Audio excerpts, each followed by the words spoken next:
The protagonist reflects on his past life where he had once been a rescue worker who tragically died in an accident. After his death, he woke up in a new world, one filled with awakenings and mutated beasts. In this life, he too had become an awakener. He was given a contract gem which consumed both stamina and mental energy to materialize. Once the target willingly consumed the gem, their life, soul, and consciousness would be completely bound to the will of the summoner. At first, he thought this would be an amazing power, but it had one small flaw. As he sat with the gem, a girl named Su Jingyao approached him and called him by the name Zhang Ping, asking what he was doing. He casually replied that it was nothing important and then offered her some candy. She dismissed him with a sharp comment, telling him to get lost, and added that he was so charming that anyone would want to be controlled by him. He lied down and joked that he was only kidding. He thought to himself that the target of the contract must be fully informed and willing to form a pact with him. If someone didn't want to, nothing would happen, even if they consumed the gem. He also recalled that the original owner of this body had been so frustrated by the power of the gem that he nearly died from anger. Thankfully, he was now here, and his life experiences had taught him how to cope with stress. She suddenly pulled his hair, telling him not to give up so easily, as the world was vast, and there had to be someone out there who would let him control them. He replied that it was easy for her to say, but who beside him would ever agree to that? Suddenly, he wondered why he hadn't thought of it before. As he ate the gem, Jingyao asked what he was doing. A green aura light surrounded him, and after a moment, she asked, concerned, if he was okay. He nodded in agreement, reassuring her. She relaxed and told him not to scare her like that again. After some time, she stood up and said it was getting late. She was heading back to the dorms since she had to report to the city guard the next morning. She asked him not to wait for her. He wondered if she was truly going through all of that. She replied that she had learned everything they could teach her there, and now was time to gain some actual combat experience to improve herself. He thought to himself that her words made perfect sense. Joining the city guard and protecting their homeland had always been her dream, and now she finally had the chance to pursue it. She turned toward him, encouraging him not to be upset. She said that once he became strong enough, maybe they would even get to work together someday. He smiled and guessed it was off in the farm for him. He thought that they probably wouldn't see each other much after this, and still, it kind of sucked to say goodbye like that. Even though she was technically the body's childhood crush, he really wanted to give her a hug. Suddenly, a green light appeared behind him, taking the shape of a body, and before he knew it, he was hugging her. He was shocked as his body moved on its own, and she became embarrassed, quickly breaking free and saying that she was leaving now. He agreed with her, and as she stepped away, he wished her to take care. She wished him the same before leaving. Afterward, he wondered if his body had hugged her subconsciously, as if it had just obeyed some internal command. He guessed it might have been a coincidence, and now he needed to figure out just how much control he truly had over himself. He tried to focus and perform a flip in mid-air, executing it smoothly. After landing, he lay down, thinking that he could probably make his body do a lot of things as long as they were within the realm of human possibility, not things like flying or transforming into another species. But the craziest part was that he could even replicate moves he had never physically practiced before, just by visualizing them. Theoretically, if he imagined himself possessing the physical strength and mastery of any martial art, he could potentially acquire those fighting skills. All he needed to do was boost his physical abilities, and he would become stronger. But there was one more thing he needed to test. The next day, he was in the cafeteria, feeling like his legs were killing him. Before going to sleep the night before, he had ordered himself to go for a morning run, and his body had followed those orders even while he was unconscious. He was pleased to find that it worked. His body could follow his commands even when his brain was unconscious. He looked around and noticed that no one was paying attention to him. The only thing he heard was a group of students calling out the name Lu Xiu with excitement, eager to see her. She greeted them all. Zhang thought to himself that Lu must be the campus queen, and it was impressive that she was up so early. Suddenly, he heard a sound, followed by a dark aura that appeared nearby, and he wondered what it was. He spotted a creature but wasn't sure if the other students could see it. It definitely wasn't Lu. She called out to him, mentioning that he looked a bit pale. She looked like a monster to him and asked if he was feeling okay. He tried to calm himself down and then told her he was fine, just that he had a nightmare last night and hadn't slept well. He began to leave, mentioning that class was about to start. She pointed out the scent of fear and wondered if it was only her who noticed it. He left, still wondering why there was a mutated beast at their school. Wasn't anyone else seeing it, or was he hallucinating? He decided to go tell a teacher, but as he entered the room, he saw another mutated beast killing someone. Zhang rushed out of there, heading for the terrace where he sat down, muttering to himself that something was wrong and nothing felt right. He wondered if this place was a living hell. Just then, the gem fell out of his pocket.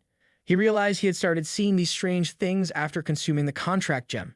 Whatever was happening, he decided he was going to snap out of it. He ate the gem again and immediately felt something different. A screen appeared, informing him that it was analyzing his progress. Once the analysis was complete, a playback began. He stood up, wondering if he had just awakened some kind of analytical ability. Then his status was scanned, and his status panel was shown. As he absorbed the information, he wondered about the level system and what the level 1 effect activated meant.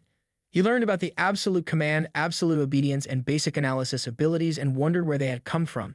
Did eating the second gem cause this? He then sat down in class, thinking about how to break it all down. First, he realized that he had become his own summoner and summon.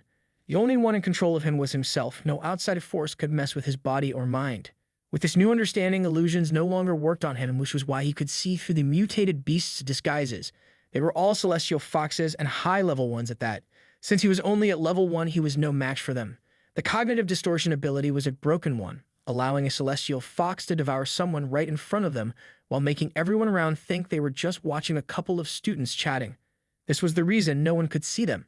If it was a mind control ability, and Jing's powers must also be mental. She was part of the psychic class, and maybe she could help him. After school, as he walked through the streets, he couldn't believe what he was seeing.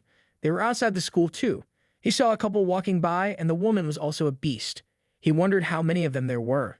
He finally reached the city guard headquarters and approached the reception desk. The lady behind the counter asked how she could assist him.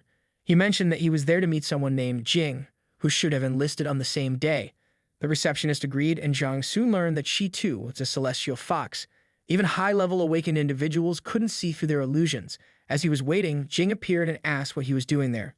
Zhang stood up and explained that he just wanted to make sure she was settling in well, as he was worried about her. She introduced him to her teammates and asked them to greet him. He responded that it was great to meet them. Jing then shared that she was determined to get stronger and hunt down the beast that killed her parents. She also mentioned that they were currently short on members and wondered if he'd be interested in joining, offering to put a good word for him with the city guard. Zhang declined, saying he wasn't cut out for that kind of work. His power felt useless, and he would be better off on a farm somewhere. As he turned to leave, Jing expressed her disappointment, calling it a shame. Zhang told her he was glad to see she was doing fine and promised not to bother her anymore. He thought to himself that he hoped to see her again. He walked through the city, wondering if they were really killing people. Wasn't the city guard supposed to be the strongest force in Pearl City? How could they have fallen? He remembered that Jing had only just joined that day. He paused, realizing that the celestial foxes hadn't only infiltrated the school, they had infiltrated the entire city. It seemed like everyone in Pearl City was under their control like livestock in some twisted game. He had been doing some digging using his analysis ability. First, most of the celestial foxes were high-level, and even the city guard, with its many high-level awakened, couldn't defeat these monsters. Second, the one who killed Lu Xiu was on an entirely different level. He felt that if he tried to analyze it, the creature would know exactly where he was. It was Apex level, maybe even King level. Any celestial fox capable of fighting above its weight class was likely being controlled by that creature. Third, unlike most mutated beasts, the celestial foxes were intelligent and masters of disguise. They could blend in seamlessly, but it was all an act. Fourth, the primary targets were usually powerful individuals or high-profile figures. The rest of the people were just livestock, kept around for later use. He knew that trying to save them would be suicide, but he couldn't just stand by and watch innocent people die. He wondered if he could become strong enough to make a difference. A week later, the scene shifted. Zhang woke up early, the clock reading 3:54 a.m. He guessed that it was the result of pushing his body to its limits, as sleep was no longer a necessity for him. He thought about how hard he had been training over the past few days, leveling up once. Aside from his physical training, he had been working on creating more gems and consuming them, hoping that he would awaken something new. Since awakening the analysis ability, all the gems Zhang had created had been colorless, and consuming them had no effect. However, he finally found a colorful gem. As he ate it, he remarked that it wasn't exactly appetizing, but he hoped it would work. Suddenly, his body began to shine, and he felt something strange. He checked his profile and discovered a new ability. Now he could truly investigate at night. As he read the description, he wondered if the contract gem had leveled up and if it was tied to his own level. If that were the case, every time he gained a new power, he would level up. And if that were real, he would become unstoppable. There was no time to waste, so he focused on his training. With the Nightwalker skill activated, he thought it was time to test his new ability. He kept jogging, noticing that his vision was improving even better than it was during the day. Then he found a ring on the ground. At first he failed to analyze it, but after a few tries, he succeeded. The playback initiated, and he saw an imposter disguised as Xiu, along with another man who Zhang assumed was the ring's owner. The playback revealed the man rushing towards Xiu and being killed easily with a single slash. Zhang was stunned. This was impossible. He knew Xiu was an orphan and would never have enemies like that. The only explanation, apart from his own involvement, was that there were others in Pearl City secretly fighting against the monsters. Zhang then saw a beast nearby who seemed to be wondering who was there. The beast muttered that the ring was gone and someone must have been there. It looked around, puzzled, thinking there were no traces of their presence. Whoever it was, they had to be at least a mid-level awakener. The beast then decided it needed to inform its highness immediately. Zhang watched from his hidden spot, realizing that it was all part of their game. The ring had been left there on purpose. Returning it now would be suspicious, so he decided to keep it for himself. At 5:36 a.m., he was back in his room, thinking that it was still dark, and the Nightwalker ability combined with the ring had made him totally invisible. He reflected that strength wasn't just about raw power. It was about the gear they could get their hands on. Suddenly, blue rays appeared and someone was calling his name, hiding in the shadows. He got up, wondering who it was. Then he heard footsteps. The person had arrived. At 5:40 a.m., Zhang lay in bed, trying to stay calm. 3 beasts had appeared in his room, and one of them used its power to attack him. The second beast placed its hand over Zhang's head, but he remained still. The monster noticed there was no flicker of emotion from him. If this useless trash had been the one who had fled, he would have jumped up and fought for his life. But Zhang wasn't reacting, and the beast also couldn't sense the ring. One of the creatures called out to the leader, urging him to kill Zhang. The leader jawed every morning, but not today. Something felt off. The first beast then declared that Zhang was not the one they sought. He was merely food with no value, and they shouldn't waste their energy on him. The others agreed. Afterward, they left, and Zhang slowly rose, covered in sweat. He sighed, relieved, and thought to himself that it had been close. He had nearly forgotten his morning job, but it was fortunate that he had forced himself to sleep in and avoid raising suspicion. He recalled hearing Jing's voice earlier and wondered if it had just been his imagination. He couldn't understand why he was feeling so sentimental.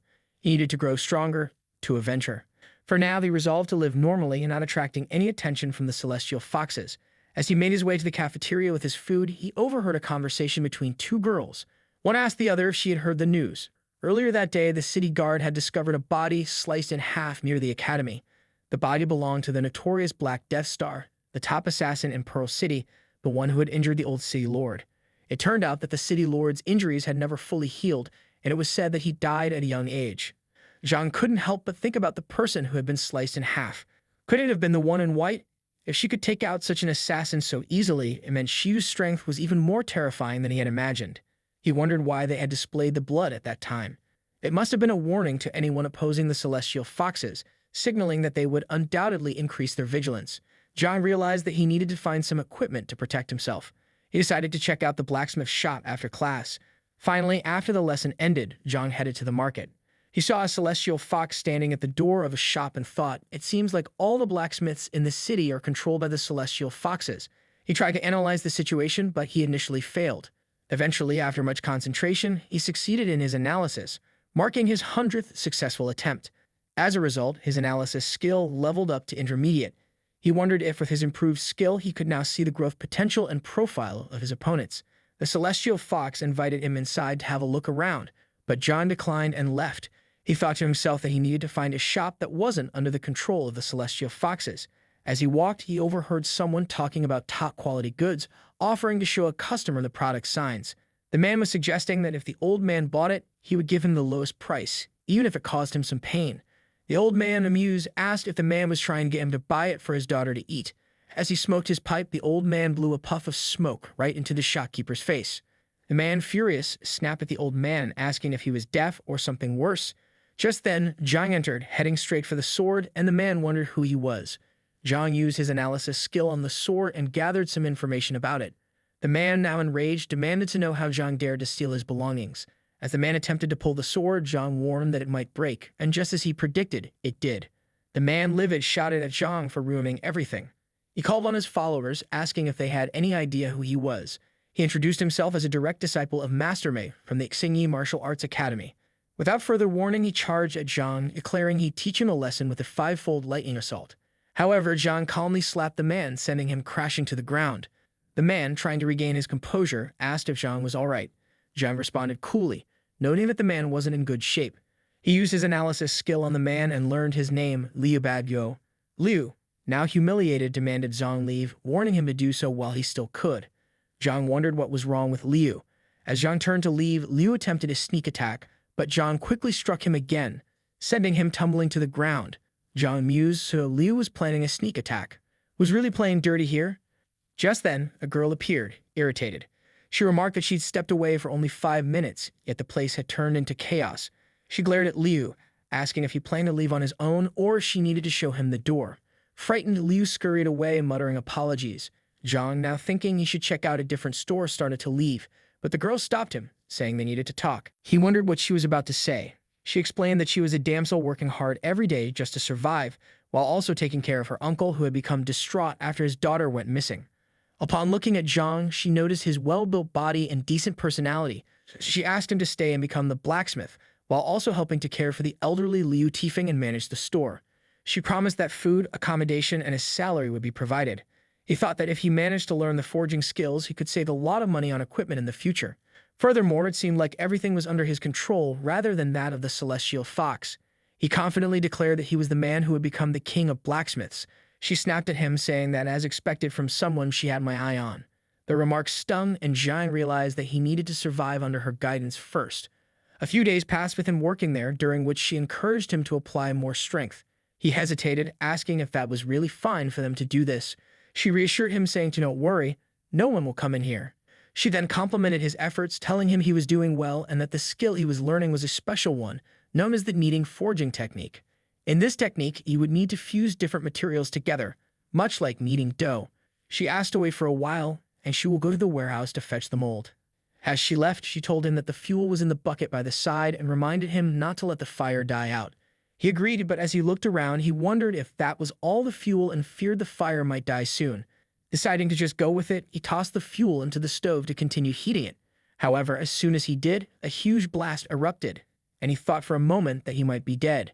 He felt a burning pain in his chest as black smoke filled the air. Suddenly, he found himself back in the forging area, wondering why the fire had gone out. He felt a lingering heat on his chest and, analyzing himself, saw his description. To his surprise, he realized his growth potential had increased again. Considering the previous situation, he deduced that awakening a new ability would increase his growth potential, while leveling up and acquiring abilities would consume it. As long as he kept awakening new abilities, his growth potential seemed limitless. But then he remembered that everyone had a limit to their growth potential. Could it be that he was the only one capable of awakening multiple abilities? He wondered if the fire he had absorbed was related to the Fire Devourer. Thinking back, he had reached level 3 that morning and consumed a level 3 gem. Did the effect only activate in the evening, or was it triggered by some special condition? Chang arrived and asked what had happened, wondering how the house had ended up in such a state. She approached him, asking him to wait, then inquired if he had thrown the Scarlet Servant's scale into the stove, causing the explosion. She admitted it was her fault for not telling him about it earlier. He mentioned the damage to the house, to which she replied that it was fine as long as he was okay. But she was curious. How did he manage to extinguish the fire? A fire burning through the Scarlet Servant's scale would be incredibly difficult to put out. He responded that it was a long story. She wondered if the fusion of materials had gone really well, noting that such a result would require an extremely high temperature to achieve. As she looked at what he had made, she remarked that he seemed quite talented and the school was really blind to his potential, and with his current skills, he could easily enter one of the 3 major organizations. He asked that everyone calls the City Guard and the investigation team the 3 major organizations. What's the third one? She shrugged and after a moment of thought said Pearl City was actually part of that 3rd organization. However, no one knows what the organization was called or what it does. She then asked if he hadn't been trying to buy equipment earlier, and if he didn't mind, suggested that he take the dagger. He accepted, commenting that it seemed like a good dagger and wasn't too expensive. Using his analysis skill, he examined it further. Kang explained that based on the market rate of the materials, a dagger would cost around $100,000. Zhang was shocked to hear this. It was the equivalent of 3 years' worth of his salary. He wondered how someone like him, earning only $3,000 a month, could ever afford something like that. Chuang told him to just take it as a reward for his improvement. She was about to leave, mentioning that she still had a mission to complete. Before going, she asked if he was really fine with not returning to school. He reassured her, saying to don't worry, he already completed the graduation procedures in advance. She wished him well and reminded him to take care of the old man as he seemed a bit unstable at the moment. She told him not to open the business yet. Zhang thought to himself that although the blacksmith shop wasn't targeted by the celestial foxes because it wasn't open for business, the commotion that had just occurred might attract their attention. Since it was nighttime, he decided to use his Nightwalker skill to check the surroundings. As he moved through the area, he saw a girl playing on a swing in the park, along with a celestial fox. Zhang was surprised to see one so low level. It seemed to be at the same level as him, and since he was boosted by his equipment, he believed he could win the battle. All the city guard within the city had already fallen, but the investigation team outside the city might still be unaffected. He thought that if he handed over the corpse of the celestial fox to the authorities, it might attract the attention of higher management. Suddenly, he felt his hand freeze and a voice came from behind, asking if he was planning to attack a kid and just don't move or that racer will kill him. He thought that the lady was far stronger than him and his Nightwalker ability and the assassination ring were useless against her. She seemed to see right through them. The dead lady told him to meet her at the orphanage training ground if he didn't want to die. John remembered the orphanage training ground. She then disappeared, leaving him free. He was confused, wondering if she wasn't part of the celestial foxes or else he would have been dead by now.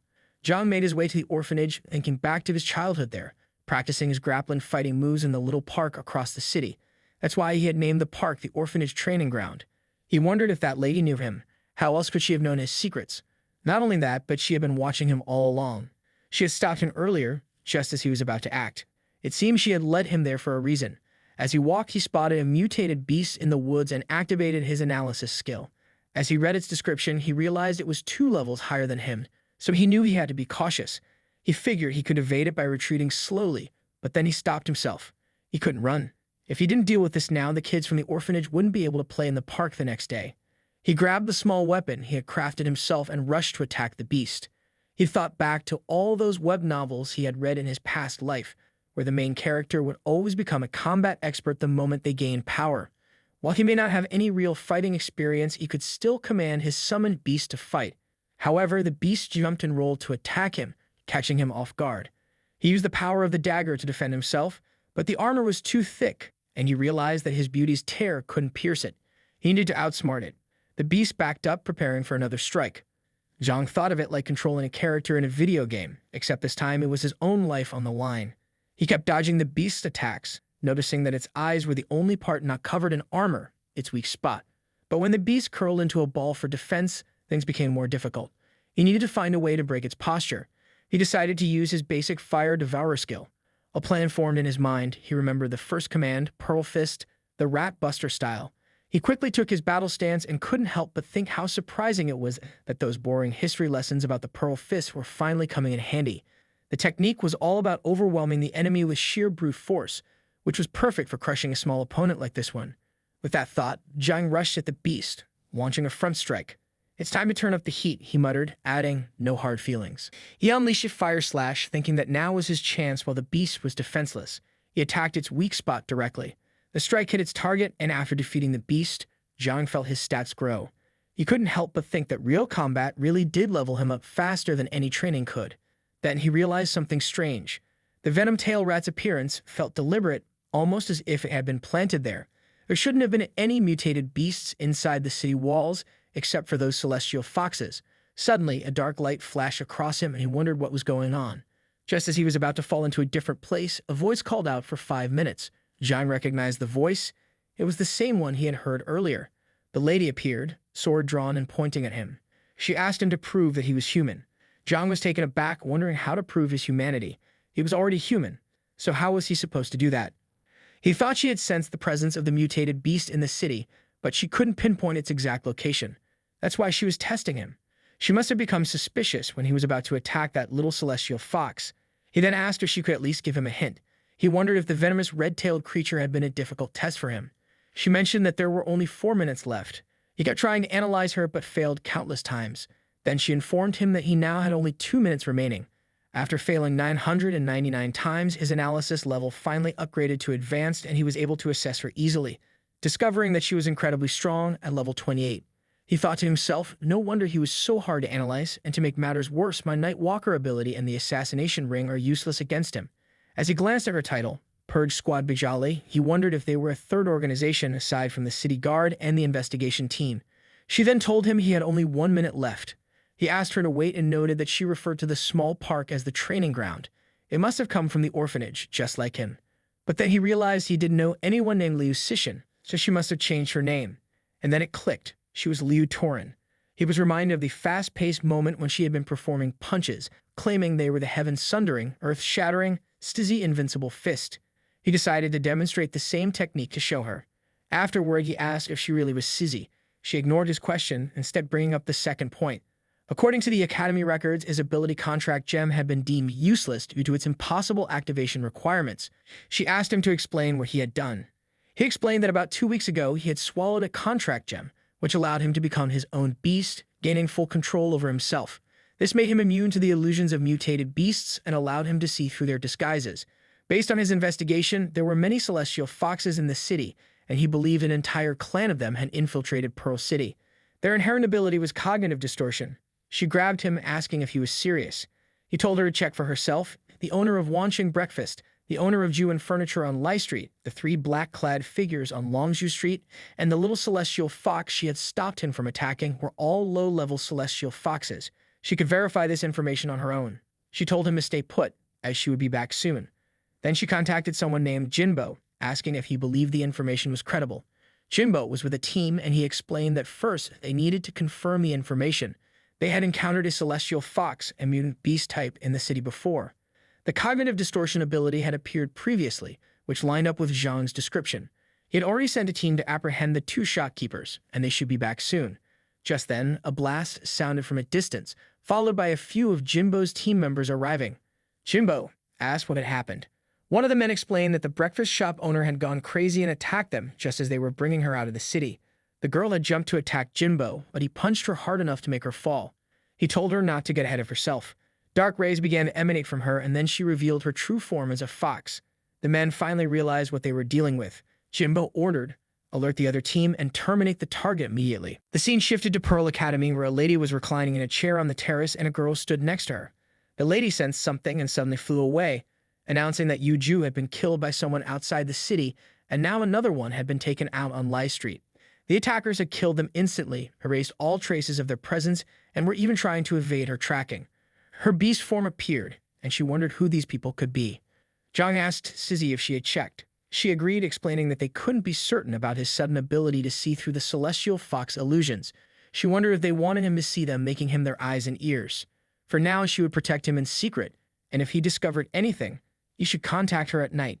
He wondered about the protection and surveillance. He replied that as long as they could deal with the celestial foxes, everything would be fine. She then handed him something, explaining that the jade pendant came from a prayer and was known as cold jade. Its counterpart was warm jade. She instructed him to use the pendant if he encountered danger. By covering the cold jade with flames, the warm jade in her possession would heat up, alerting her to his situation, and she would rush to him as quickly as possible.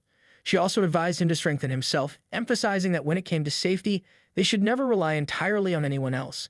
He told her that he was thinking about learning martial arts and was considering joining a school, but the tuition fees were no small matter. She replied that she would request a stipend from the organization, but in the meantime, he should see if he could find a suitable martial arts school on his own. He'd thank her for her help.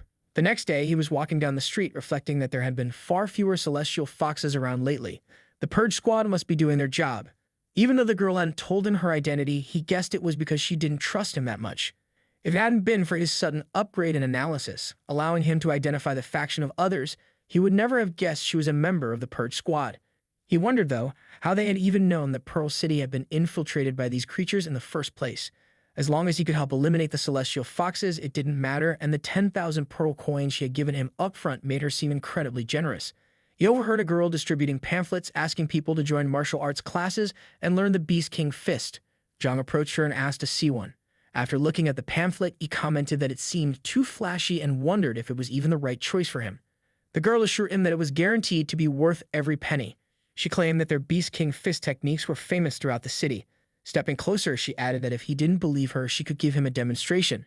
She handed him all the pamphlets, explaining that the first 3 forms of the Beast King Fist were the Ape King style, the Giant Crocodile style, and the Phoenix Talon style. As she demonstrated the Beast King Fist, Zhang was observing and thinking that the techniques, whether the footwork or the movements, were far more advanced than the Pearl Fist. It was indeed a solid martial art. The girl explained that the Ape King style had many variations, with no fixed form. Zhang thought to himself that she was clearly not performing at her full potential, only scratching the surface of what the Beast King Fist could truly do. Then she slipped, and Zhang quickly asked if she was all right. 2 men approached, asking who had authorized the Beast King Fist practitioners to hand out flyers there. The girl apologized, saying she hadn't known it was prohibited. Their leader, Liu Badgyo, arrived and dismissed the Beast King Fist as a garbage technique. He suggested they try the Xingyi Martial School instead. Zhang, however, mentioned the 5-fold Lightning Meals guy. Badgo's anger flared as he corrected Zhang, saying it was the fivefold lightning assault and that Zhang would soon be on his knees. Badgo continued, stating that Zhang still had to pay for what he did at the blacksmith's, and it seemed like the right time to settle that debt. He ordered the two men to capture Zhang. The girl stepped forward, blocking their path and saying she wouldn't let them bully Zhang. Enraged, the two men charged, and Zhang used his analysis ability to assess them. Badgo warned the girl to move aside, telling her she might get hurt. Zhang, intrigued, wondered about the relationship between intelligence and strength and asked if they were sure this was their real ability. As Zhang assessed the girl, he realized that her potential was incredibly high. She was a late bloomer and a powerhouse in the making. However, with her current strength, she was simply asking for trouble. He handed the flyers back to her, gently pushing her aside, and told her that this was his problem, so he would handle it himself. She warned him that his opponents were 3 in number, so he would likely suffer losses. He reassured her not to worry, telling her to just show him how to perform the Ape King style, as these guys had shown up just in time for him to get some practice. One man leaped to attack, calling Zhang arrogant, but Zhang dodged effortlessly. The second man lunged as well, and Zhang responded by using the second form of the Beast King fist to strike him. Badgo rushed forward with his fivefold lightning technique, but Zhang swiftly kicked him in the private area, causing Badgo to collapse in pain. Zhang couldn't help but feel a little bad about it, but he remarked that they were now 2 men short. He then asked Badgo how it felt to have their precious fivefold lightning kneels reduced to just 3 knees. Turning to the girl, Zhang suggested they leave and head to the Beast King Martial School to sign him up. She asked if he was serious, and he confirmed. She was amazed, remarking that it was incredible how he had learned the special king style just by watching her once. She added that if there were any moves she didn't understand in the future, she would ask him to teach her. He agreed, and she praised him for his help, saying that with his guidance, she could become stronger in no time. Zhang thought to himself that she had a 7-star potential and would, at the very least, become a high-level awakener, maybe even an apex level one. He realized that someday he might be the one asking her for help. At the Beast King Martial School, the students were wondering if anyone had seen the instructor at the marketplace, and they were scared that their instructor had returned. Someone said they thought the instructor wouldn't be back for a few more days and wondered what they were going to do now. Someone hadn't even mastered half the moves in the Ape King style. Another student laughed at them for the situation. As one student was sleeping, another asked him to wake up. Zhang with Ji was there, and he wondered why everyone was scared of the instructor. She replied that Instructor Baidi was legendary for his thoroughness, and anyone who hadn't completed their tasks would be severely punished. Zhang asked if she had been punished before. She mentioned that it only happened every other day, and she had been there for a month and still couldn't even do the basic moves. He wondered if that was something to brag about. The instructor opened the gate and came in. She asked Zhang to stand at attention. Baidi, after getting their attention, warned that anyone slouching would have to run 50 laps, and they shouldn't even think about skipping on form. They all agreed with him. As Zhang saw Baidi's profile, he realized that the instructor was so strong, being at level 25 and was practically on par with Cizi. The instructor came up to him, asking if he was the one who took down those Exengi clowns the other day. Zhang asked what if he was. Baidi told Zhang to let's see what he was made of and suddenly attacked him. Zhang kept dodging, saying that the instructor was going too far and asking what the point was of attacking a newbie like him. Baidi wondered why he had heard that Zhang mastered the Ape King style just by watching a single demonstration. As a punch was about to hit Zhang, he realized there was no time to dodge it. Baidi patted his head while smiling and said he didn't believe it either until then, but Zhang really was a talented boy. It was too bad that the person who demonstrated the Ape King style for him was a half-baked practitioner, and some of the footwork was totally off. He told Zhang not to worry, as he would personally drill the proper techniques into him later. Zhang thanked him by bowing. Baidi looked at the other students and told them that it was time to see who had been slacking off in their training. He asked them to line up and each of them would spar with him. Anyone who didn't meet his standards would have to do 500 push-ups followed by a 10-mile run with a weighted vest. Zhang thought it was as expected of an awakener with body enhancement abilities, and even his training was brutally simple. Ji poked Zhang and asked what was wrong. She told him about Baidi, saying that he didn't really teach her much, so after he showed her the right way to do things, could he teach her in private? Zhang agreed, telling Ji to meet him later at the Iron Soul blacksmith shop after class, and he would be her sparring partner. Ji got excited, mentioning that she thought he would deny her request. He found out that her learning ability had decreased by 90%. She bowed towards him, saying she was looking forward to his guidance. Zhang thought that her ability was basically designed to torture anyone trying to teach her, and he understood why the instructor didn't have much patience for her. The same shift occurred a few days later at the Iron Soul blacksmith shop, where Zhang was guiding Ji, and she kept making mistakes. He kept pointing out what she was doing wrong. He thought that breaking down the Ape King style into tiny, manageable moments and having her practice each one individually was somehow effective. She just collapsed there, and he thought that there was something to the Beast King fist.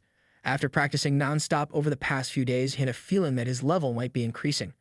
Kang came by, telling Zhang that she was back. Zhang told Ji to keep practicing while he went to meet Kang.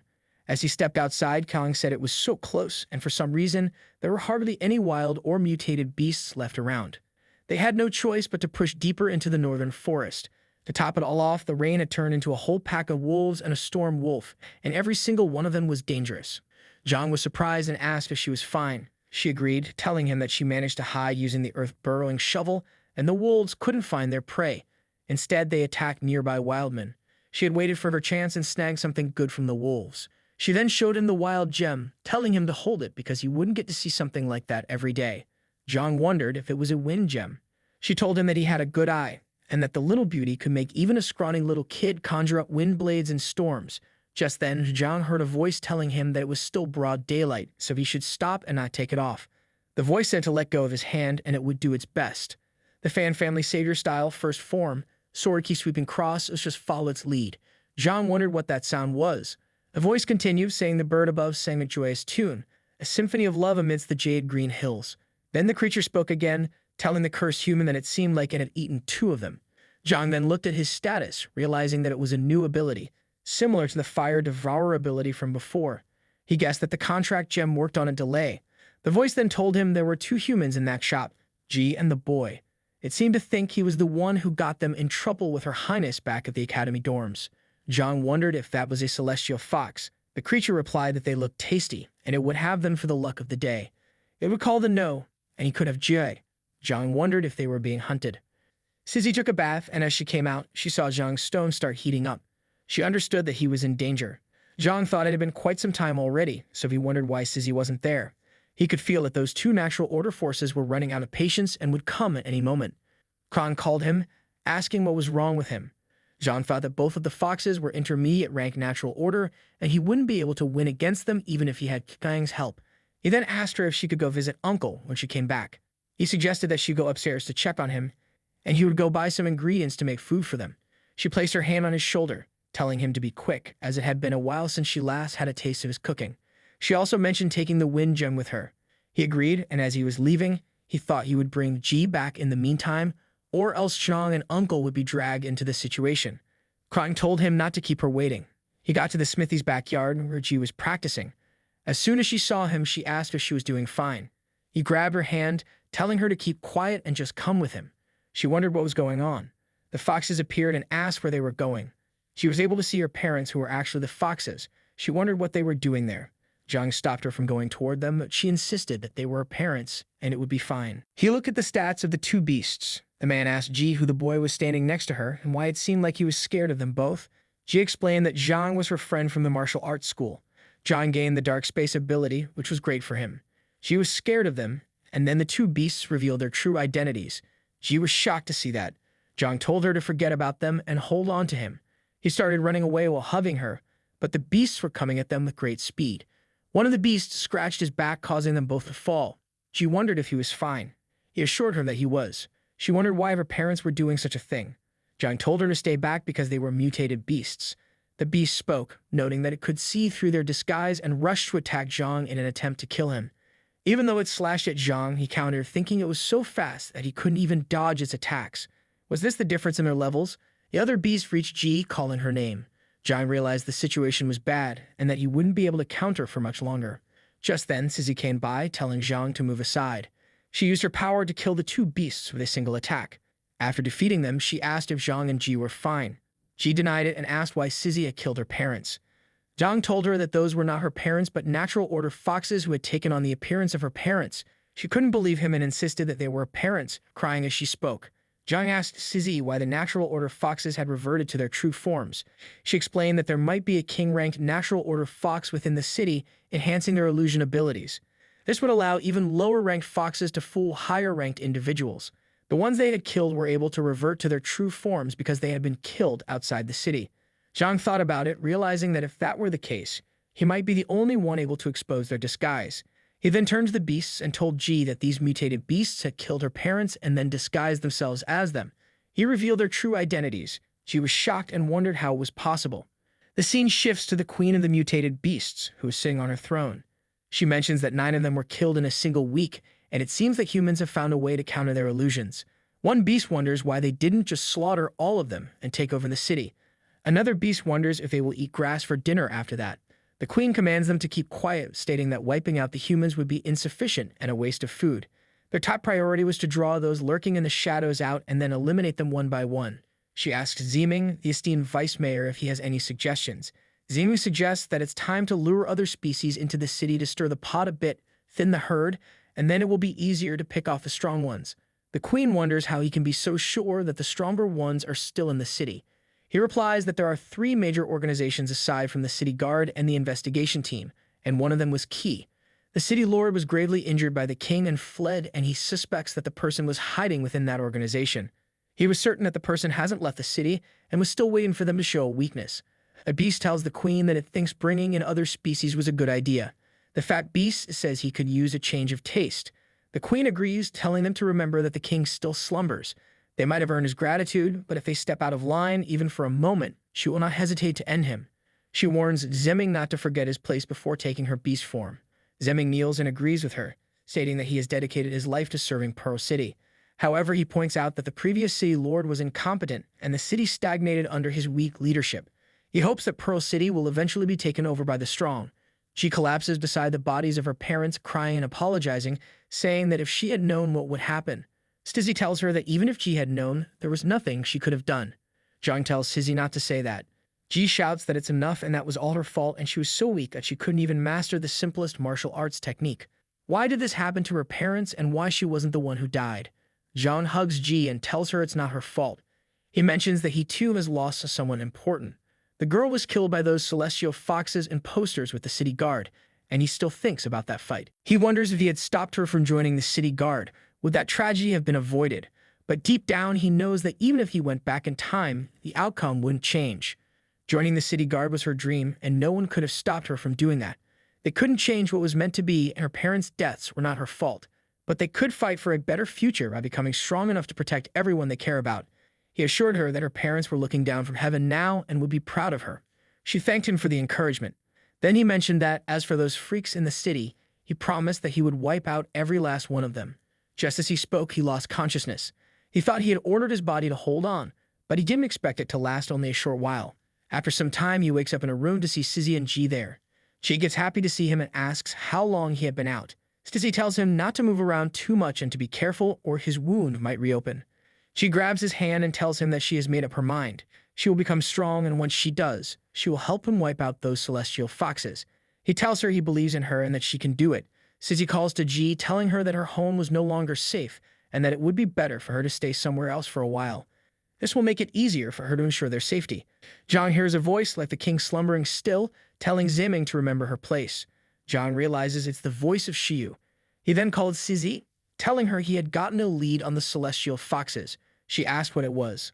A moment later, she told him that Zeeming, the vice mayor of Pearl City, had appeared in a conversation with the celestial foxes and called himself a humble servant, which likely meant he had betrayed the humans. She also mentioned that the king they referred to was the one who could amplify illusions, and these illusions were so powerful that even apex-level awakeners were affected. This had to be the actual king of the celestial foxes. If the king was out of commission, it might be their chance to strike back. She asked for his help to identify the celestial foxes. Zhang agreed to help. In the meantime, Uncle was with Quang, telling her that he was starving for food. She asked him to wait just a bit longer, as Zhang should be back with the groceries soon. The scene shifts to the Purge Squad base, where 3 girls named Manny, Luowei, and Sevuji were gathered. Manny tells the group that the girl needed her help to activate the secret chamber, and now she needed help to activate the celestial curtain. Sissy only knew how to boss people around. The 3 of them enter a room, and Ji asks Manny if she wants some coffee since it might take a while. Manny mentions she's good, so Ji says, let's start, and completes the solar charge. Manny completes the black curtain, and Luowei completes the light and shadow distortion, activating the illusionary light celestial curtain. They reminded him that after working together for a while, the Purge Squad had finally decided to clue him in on some of their secrets. They were the most secretive organization in the city, and for good reason. They were sworn to defend Pearl City from any threat and purify it from all corruption. As the city's secret weapon, they often undertook cover operations with a dedicated branch within their ranks known as the Barrier Team, which supported those missions. Stitzy told him that there were 3 main members of the team, the leader being Manny, whose ability was the Black Curtain. That pocket dimension dark room space she entered multiple times before was her doing. Then there was G, whose ability was Solar Charge. She could absorb sunlight and channel it into her teammates, keeping them powered up for extended battles. The last one was Luowei, whose ability was Light and Shadow Distortion. She could manipulate light and shadow to render herself or anything else completely invisible. Together, the 3 of them could create the illusionary light celestial curtain, a barrier that dragged any non-king level being within its radius into a pocket dimension, a world of their own making. They could even reshape the environment to confuse their opponents. It was the barrier team's ultimate weapon. Since the celestial foxes use illusions to kill people discreetly, they planned to beat them at their own game. The scene shifts to the street where people were going about their business. 2 beasts were walking among the humans. The first beast stared at the second and asked, "What if they captured a few of these humans and brought them back?" The second beast replied that the city had been on edge and it was better to be safe than sorry. The first beast asked if she was scared. She stopped and asked if the first one felt something was amiss. The first beast told her there was nothing wrong and that the second one was just being paranoid. Now that she mentioned it, they wondered where all the humans had gone. Just then, Jimbo appeared with glowing light, preparing to land a punch, but he regretted missing the attack. You wondered if Jimbo was the one who had been slaughtering her brethren in Pearl City. Why was he attacking so brazenly? Wasn't he afraid they would call for reinforcements?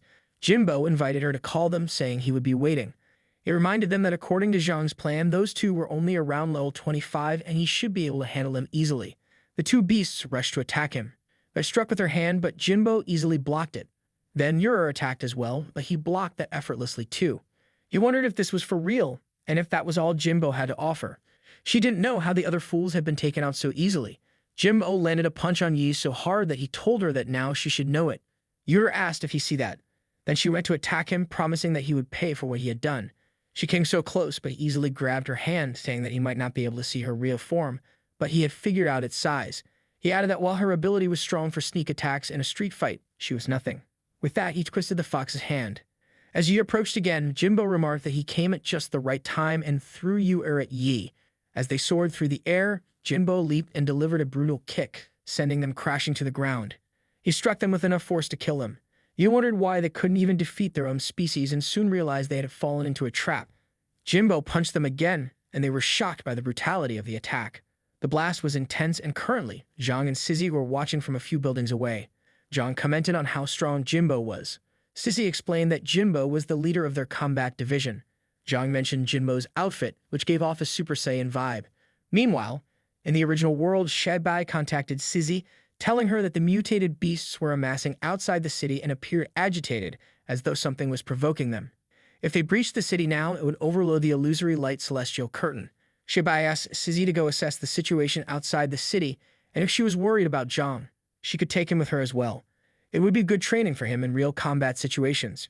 Shadbai continued, saying that for the celestial foxes Zhang had marked, they were already on the radar, and she would have the combat team deal with them. Sizzy agreed with that. Zhang thought about the storm wolves Kang had encountered and wondered if there was a connection. Sizzy told him that they were needed outside the city, and she would send some people to keep an eye on the blacksmith's shop. Zhang wondered if that was the kind of big shot they were dealing with. She replied that it was their boss, and he would meet him after the mission was over. They both went outside, and Zhang mentioned that it was his first time outside the city in a long time. As he approached some plants, Sizzy stopped him. They watched as the plant released something, which spread throughout the area. Sizzy explained that these were called hydrochloric acid grasses, which were highly corrosive. It was the time when the fruits were ripening. The ripe fruits exploded like fireworks, and the hydrochloric acid grass spread its seeds in the same manner. She also mentioned that there was a certain mutated beast that fed on the grass. She suggested that Zhang consider it his first opponent. Since she was going to investigate the mutated beast riot situation, she asked him not to wander too far. Zhang then noticed a rabbit and analyzed it. At first glance, it seemed harmless, but its level was comparable to that of an armed venom-tailed rat. He figured that it wouldn't pay much attention, so he prepared for the first strike. But the rabbit dodged by running away. Zhang used the pearl fist on the rabbit, but it shot something greenish at him, and he was hit. The rabbit started running away, and Zhang realized that the hydrochloric acid grass had been triggered. Zhang quickly thought to dodge the acid, his body moving on autopilot as he analyzed the situation. He kept evading the attacks, realizing that the rabbit had incredible senses and reflexes. His sneak attack proved useless against it, as the rabbit not only dodged, but also performed ranged attacks. The creature seemed immune to the acid, using its cunning to spray more acid and prevent Zhang from getting close. It led him toward the area where the fruits were ripening. After dodging everything, Zhang wondered why the acid hadn't burned him. He realized he had blocked the rabbit's aqua shot with his bare hand. The rabbit's attack strategy was changing, and Zhang speculated that it was due to the flames surrounding him. The bunny then used its power to attack him directly, but Zhang managed to dodge with his player attack. He noted, as expected, the acid evaporates when exposed to flames and realized that was why Sizzy had been fine with him facing an opponent beyond his level. The bunny grew enraged, speaking in its own language, expressing confusion over why its acid wasn't melting Zhang. Zhang recognized the familiar feeling and concluded that even low-level beasts could possess his second phase of abilities. Zhang then used his dagger to counter the bunny's attacks. As he was scratched, he realized that the creature's claws were coated in acid as well. Zhang remarked that the bunny understood the range attacks wouldn't work and now aimed to get up close to inflict damage. To avoid being melted, Zhang activated the pre-devourer flame reserves, fully enveloping his body in flames as he prepared for the next phase of the battle. Zhang realized his flame reserves were burning through much faster than anticipated. He had to act quickly, so he surrounded the bunny with flames, preparing to attack. By battling, he mumbled if they think they were the only one who can set traps. As the fight progressed, he cornered the bunny in a spot where it had nowhere left to run. Now he was ready to finish it off. With only 3 out of 100 flame reserves remaining, Zhang used his dagger to stab, but the bunny managed to leap out of the way just in time, causing his flame reserves to hit 0. Zhang thinks it was exactly what he wanted, activating his devourer skill. As the flames absorbed the surrounding energy, his reserves slowly began to refill. With renewed energy, he dodged in midair to avoid another attack. Finally, he used his flames to burn the bunny to death, but the effort drained him completely. He checked his stats, disappointed that they hadn't increased. The bunny was still alive, so he knew he had to finish it off. Zhang took his dagger and stabbed repeatedly until the bunny finally succumbed. After the battle, his stats started to improve, and he noted it's expected for a level 9 beast. Taking one of these down rewards me with 2 points in every stats, though it's too bad my level didn't increase. The notification on his screen confirmed that his Fire Devourer had reached full absorption and leveled up to intermediate. His flame reserves increased to 300, a significant boost. Zhang couldn't help but feel a sense of satisfaction. His Fire Devourer ability had leveled up, making the exhausting excursion more rewarding than he had expected. But before he could celebrate, he heard rustling sounds. Turning toward the noise, he saw a large group of bunnies approaching, their eyes filled with anger. Zhang couldn't help but grin. It seemed he had stirred up a hornet's nest. His flame reserves were only 2, and he felt frustrated at that moment because it wasn't enough to handle all those bunnies. Heaven considered using the pendant, but just as he did, the bunnies began to chase him. He quickly ran away, remembering that discretion was the better part of valor. He called out to Sizzy for help. He kept running, but soon realized the bunnies were coming from ahead as well. It became clear that they were coordinating their attacks and flanking him, which made the situation even worse. As they all attacked together, he realized he had no choice but to use his cloth as a shield to withstand the first wave of the assault. Just then, an ice barrier appeared as a shield to protect him. Seeing it, he realized it was the power of Sizzy. She appeared, telling him to stay back as the bullet rabbits went berserk. Sissy manipulated the water, sending it flowing to wash away all the rabbits. Then she froze the water, trapping the rabbits inside. Zhang marveled at the scene. He had barely managed to take down one of the rabbits, giving it everything he had. Sissy remarked that she had only been gone for a short while, so where had all these rabbits come from? Zhang confessed that he didn't know. She turned away, murmuring that it didn't seem like the end of this. A lot more rabbits appeared, and Sissy remarked that it didn't matter how many came. Each one would enter like the others. However, she noticed that the new rabbits were attacking the first group. Sissy wondered if this was due to the alpha, but it should already be dead. It seemed as though the rabbits were completely fixated on something, unaffected by their surroundings. Drawing her sword, Sissy declared that she wouldn't hold back. She finally killed the last rabbit, and as she did, she thought to herself that her suspicion was correct. The answer had to lie within one of the rabbits. She released the frozen bunnies and found a stone that contained a spirit-controlling pill. Zhang approached and asked about it, commenting that it smelled pleasant. Sissy explained that it was a pill created by some organization to control mutated beasts. The beast-taming Zhu clan had finally revealed their hand. The spirit-controlling pills were known to emit a unique aroma, one that only low and mid-level mutated beasts could smell. The scent lured them in, making them crave the pill. It was vastly different from the gem contract. Beasts that consumed it would lose their minds, becoming totally subservient to the one who controlled the pill. Sissy wondered how the Zhu clan actually controlled these beasts. It remained a mystery. The pill wouldn't be digested, and if left there, more beasts would become puppets. She crushed the pill, stating that there was surely a connection between the pills and the beast rampage, and that she would report it to headquarters. Whether or not the Zhu clan was responsible, Zhang would be training with her outside the city until the investigation was complete. He agreed without hesitation, and she appreciated his spirit. Suddenly, they realized someone had been eavesdropping, hiding behind a tree. Without warning, Sizzy attacked toward the tree. Zhang, surprised, asked why she had acted so suddenly. She quickly dismissed it, saying it was nothing, but deep down she couldn't shake the feeling that something wasn't right. Perhaps it was just her imagination. The scene shifts to the Queen of the Beasts, who sat upon her throne while several beasts stood around her. One of the beasts spoke, reporting that all the celestial foxes living around Craftsman Street had gathered there. She nodded, acknowledging the information, then paused to reflect. Mutated beasts had become more frequent, and she wondered if this was the work of Zimming. But no matter the cause, she decided not to rely on him any longer. This was her time to act on her own. Rising from her throne, she addressed the gathered beasts. As they all know, humans have discovered a way to break free from our mental control, causing severe casualties among our kind. Over the past week, they have observed that most of our fallen comrades were operating near Craftsman Street. She paused for a moment before continuing that she wants them all to relocate to that area. It's highly likely that they will target us next, and she wants them to create a scene and make the humans believe they have stumbled upon something important. Her plan was clear: that they will make them think that these beasts are fleeing, forcing them to act rashly. She needed to know exactly who they were dealing with. The beasts nodded in agreement, ready to carry out her orders. The scene then shifts to the forest, where a group of rabbits were wandering. Zhang suddenly leaped from his hiding spot, using his weapon to kill one of the rabbits with a Nightwalker strike that had been dormant until now. The other rabbits quickly scattered, and Zhang thought to himself, after a solid week of grinding against bullet rabbits, he had finally reached level 6. Not only that, but he had also mastered their attack patterns and weaknesses.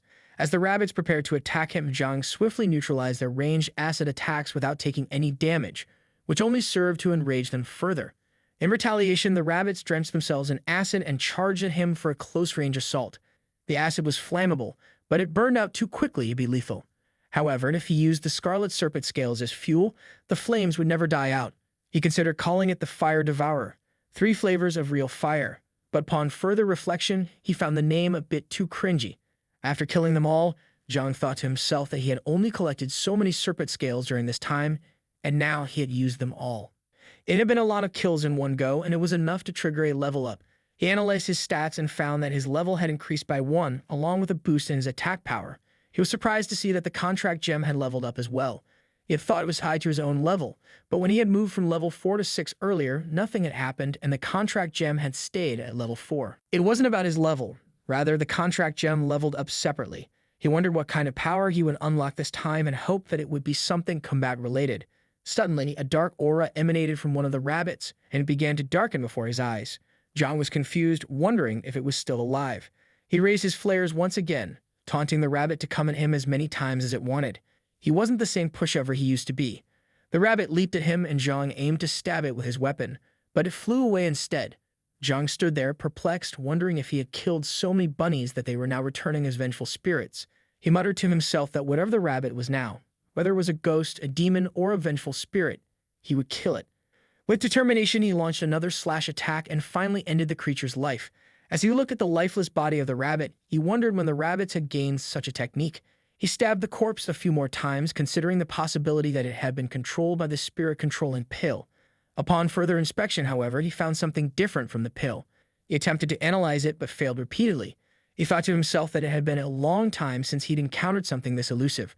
Finally, after much effort, he managed to successfully analyze it and discover that the rabbit had been infused with Nethermis essence. He saw a powerful beast battling numerous opponents with the help of the stone. After a long and grueling battle, all of them perished. Zhang felt as though it was something rare, akin to the wind gem. He wondered how to activate its effect, as direct contact hadn't worked, unlike during the previous awakening, and questioned whether he might need to swallow the gem. It had come from the black goat's body, now that he thought of it. He then referred to the beasts as insignificant, weak insects, wondering if they thought they had the luxury of choice. Suddenly, a sharp pain coursed through him.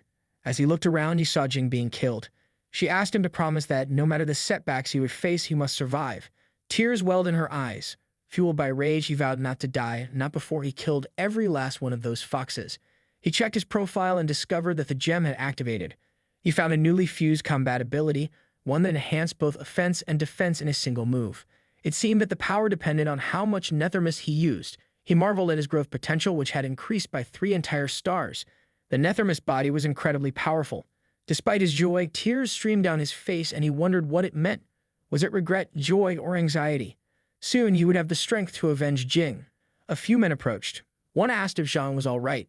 The second man suggested they leave as it was none of their business. The third man suggested they hurry into the city while there were no mutated beasts nearby. The first man continued calling out to Zhang.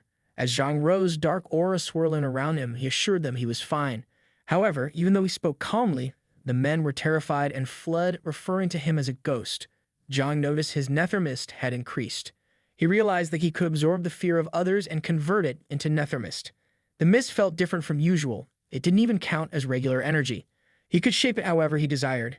Curiously, he formed his hand into a wolf-like shape and wondered how powerful it might be. He experimented with the aura by attempting to deal the lowest possible damage. To his surprise, he easily sliced through a dream using just 1 point, but he found it much harder than he expected. He used more nether mist, cutting the dream into small blocks. It was fascinating. Cutting through things felt as effortless as slicing butter. The ability to block attacks made it quite versatile. He realized that if used properly, this ability could become his trump card against even high-level mutated beasts. Determined, he decided to keep secretly growing stronger with the help of the Purge Squad. Stizzy arrived after calling him and was amazed to see the Nethermist beast, the one he had encountered earlier. He felt a sense of déjà vu, which reminded him of Chman. He then explained what had happened, and she was surprised to hear that he had consumed the Nethermist essence. She wondered if he was seeking a death wish. She shouted at him for ingesting something he didn't understand, asking if he even realized how close he had come to death. He thought it shouldn't be too bad, as he had analyzed it beforehand. He told her it was fine and that if there had been any problem, he could have always made himself vomit it up. She questioned what would happen if he couldn't throw it up and suggested that it could be a parasite. He asked if she was implying that the thing he had eaten could actually be dangerous. She explained that Nethermist beasts were creatures of unknown origin with no specific form, usually residing within other creatures. The Black Mountain Goat and the Bullet Rabbit he mentioned were probably puppets controlled by these Nethermist beasts. When the host died, the creature burrowed into one of its organs to wait for the next host. John was shocked to hear such things and wondered if it had latched onto him. The intense pain he had felt when he swallowed it might have been the Nethermist trying to take over his body. He wondered if he was fine, meaning the creature must have failed. Sissy didn't even know and told him that he was unique. Maybe he had some other kind of monster residing within him, something that fought off and eliminated the Nethermist beast. Or maybe it was Mary, because he could exert absolute control over himself, making him unaffected even if parasitized. But if he underwent any mutation, she would cut him down. He got scared and apologized. A spider suddenly appeared, surprising them both and making Sissy scared. She shouted several times, and the spider quickly scurried away. She then hugged Zhang, telling the spider to get away from her. He reminded her that she was still terrified of bugs, just like when they were kids. He recalled once when she was reading a book under a tree, and he came over to tell her he had found something. She asked to see it, and when he showed her a bug, she got scared and asked him to take it away. As the bug flew away, Zhang told her that the new friend he had just caught was scared of her. She teased him, calling him a silly boy. She reminded him that he had so many companions at the orphanage who could be his friends, so why would he choose a bug as his friend? He replied that the kids at the orphanage would leave one day, so what would he do then? She hugged him, promising that no matter what happened, she would always be his friend. He asked if she would ever take back her promise, and she agreed that she wouldn't. He stopped reminiscing and patted her on the head. She froze and pulled away, asking why he was holding her so tightly. He freed himself, telling her to just remember that in the wilds, never underestimate the danger of something she don't recognize, and there's no such thing as a free lunch in that world. He might have gotten lucky that time, but he must never let his guard down when he encounters similar things in the future. She told him to never forget it. He thought she had become distant and cold after joining the Purge Squad, but he realized he was wrong. She was still the same Sizzy, always looking out for him, even if she didn't show it. Just then, a stone she carried began to glow, and she seemed puzzled. After a moment, she understood and told him that her investigation mission and his special training were temporarily over, and they needed to head back to Pearl City. When he asked what had happened, she explained that the team leader, Jinbo, had been badly injured by the Celestial Foxes, and she needed to return to provide support. Zhang asked why they didn't call for backup and what about the other investigation teams outside the city or teams in other cities. She replied that they couldn't risk alerting the Foxes to their presence.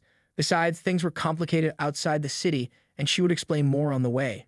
As they walked, she explained the situation outside the city. No one knew when it all started, but ever since the cataclysm, mutated beasts had run rampant, and the survivors had no choice but to build walls to protect what little remained. With travel so dangerous, mapping the outside world have fallen to the investigation teams and a handful of independent awakeners. According to the investigation team's last intel, The areas around Pearl City with the lowest concentration of mutated beasts were a handful of villages and some savage territories.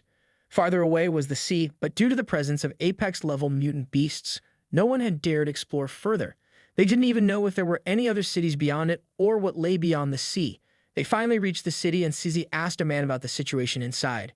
He explained that they had been using the illusory light celestial curtain to monitor the city and hadn't detected any unusual activity from the celestial foxes, at least not until recently. The low and mid-level foxes in Craftsman Street had all appeared, and they went to confront them, but it turned out to be a trap. The enemy leader was there as well. Jinbo was severely injured while covering their retreat, and the captain wanted Sizzy to temporarily take over Jinbo's responsibilities. She would be leaving the team to help keep Pearl City safe. She then understood the gravity of the situation. Zhang asked if she needed any help. She declined, telling him to go back to the blacksmith shop and that she would find him when she had some free time. He agreed and wished for Sizzy and Jinbo to be safe. As they parted, he stretched his body and thought about how exhausting the last few days outside the city had been. While walking, he wondered how Jimin's Beast King feast training was coming along. Suddenly, he noticed that people had stopped and a man called out to Zhang. Zhang was surprised to see him, and even though he tried to analyze the man, he couldn't get his name or any stats. The man told him that Zhang wouldn't be able to see it, and that he was trying to pry into his abilities. Still, the man complimented him, noting that even at high-level analysis, a Awakener could only use their ability less than 10 times a day, yet Zhang seemed to have no such limitations. Zhang thought to himself that he could order his body to forcefully analyze and use it unlimitedly, but how did the man know? He then asked if he could help the man with something. Despite the serene expression of the old man, the aura he exuded sent chills down Zhang's spine. The man suggested they have some fun, and as he demonstrated his power, Zhang understood that trouble was coming. The man asked if Zhang wasn't going to make a move. Zhang replied that he didn't have any reason to fight with him. The man asked if Zhang needed a reason to grow stronger, or was his vow to avenge Jing just talk. Zhang rushed to attack, asking the man to say it again. He wondered if the man was using a spatial rift, but it turned out to be teleportation. The man appeared behind Zhang. Zhang charged forward again to attack, but the man effortlessly stopped him with a single hand, remarking that Zhang still needed to improve his speed. Zhang, surprised, asked if that was for real. In response, he ignited flares with his other hand and attempted a flame-blind attack. However, he quickly realized that the man had become transparent and the flares had no effect. Something felt off. The man calmly told Zhang that while he had his fun, now was his turn. Standing at a distance, the man used his power to dissipate his afterimage and launched an attack on Zhang using the water element. Zhang couldn't help but wonder how many abilities the old man possessed. He was like a monster. Zhang's reserves were down to only 18 out of 100 nethermas, so he had no choice but to use it. Charging toward the old man, he formed a shield and planned his moves. First, he intended to land a strike to create an opening, and then he would seize the opportunity for a sneak attack using the Night Walker. He kept executing his plan, thinking that although his strategy was clever, he was too weak to make it work. The man countered with an attack that forced Zhang to fall back. Impressed, the old man commented that it was remarkable Zhang could withstand such power at his level. Zhang, however, felt it was unfair. The old man then suggested they have a conversation. Now able to move more freely, Zhang realized the old man had gone to all this trouble just to test him. His power was on an entirely different level compared to Jinbo and Sizzy.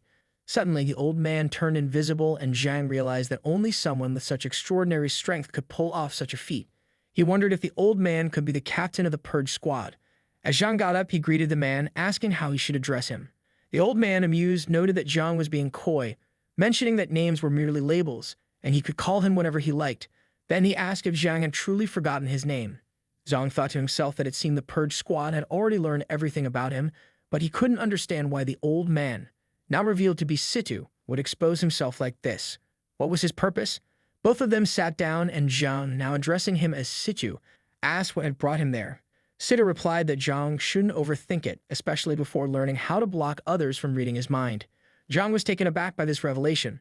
Situ continued, explaining that in the 2 centuries since he arrived, Pearl City had never seen anyone with an unlimited level ability until Zhang appeared. How could his curiosity not be piqued? Zhang, still trying to process the information, asked if Situ was implying that he, Zhang, was an unlimited Curvin Awakener. He also wondered what this unlimited concept even meant. He had always thought that the apex level was the highest an Awakener could reach, just like with his own abilities. Situ responded that no matter how powerful an Awakener became, they were still bound by a single ability for their entire life. However, unlimited level Awakeners had the ability to break free from these limitations. It could remove the cap on the number of abilities they could possess and continuously awaken new ones. Situ admitted he had been curious and wanted to know more. Then Situ asked Zhang if his unlimited level ability, the Path of Others, was a copy of the unlimited level ability, the Contact Gem of Zhang.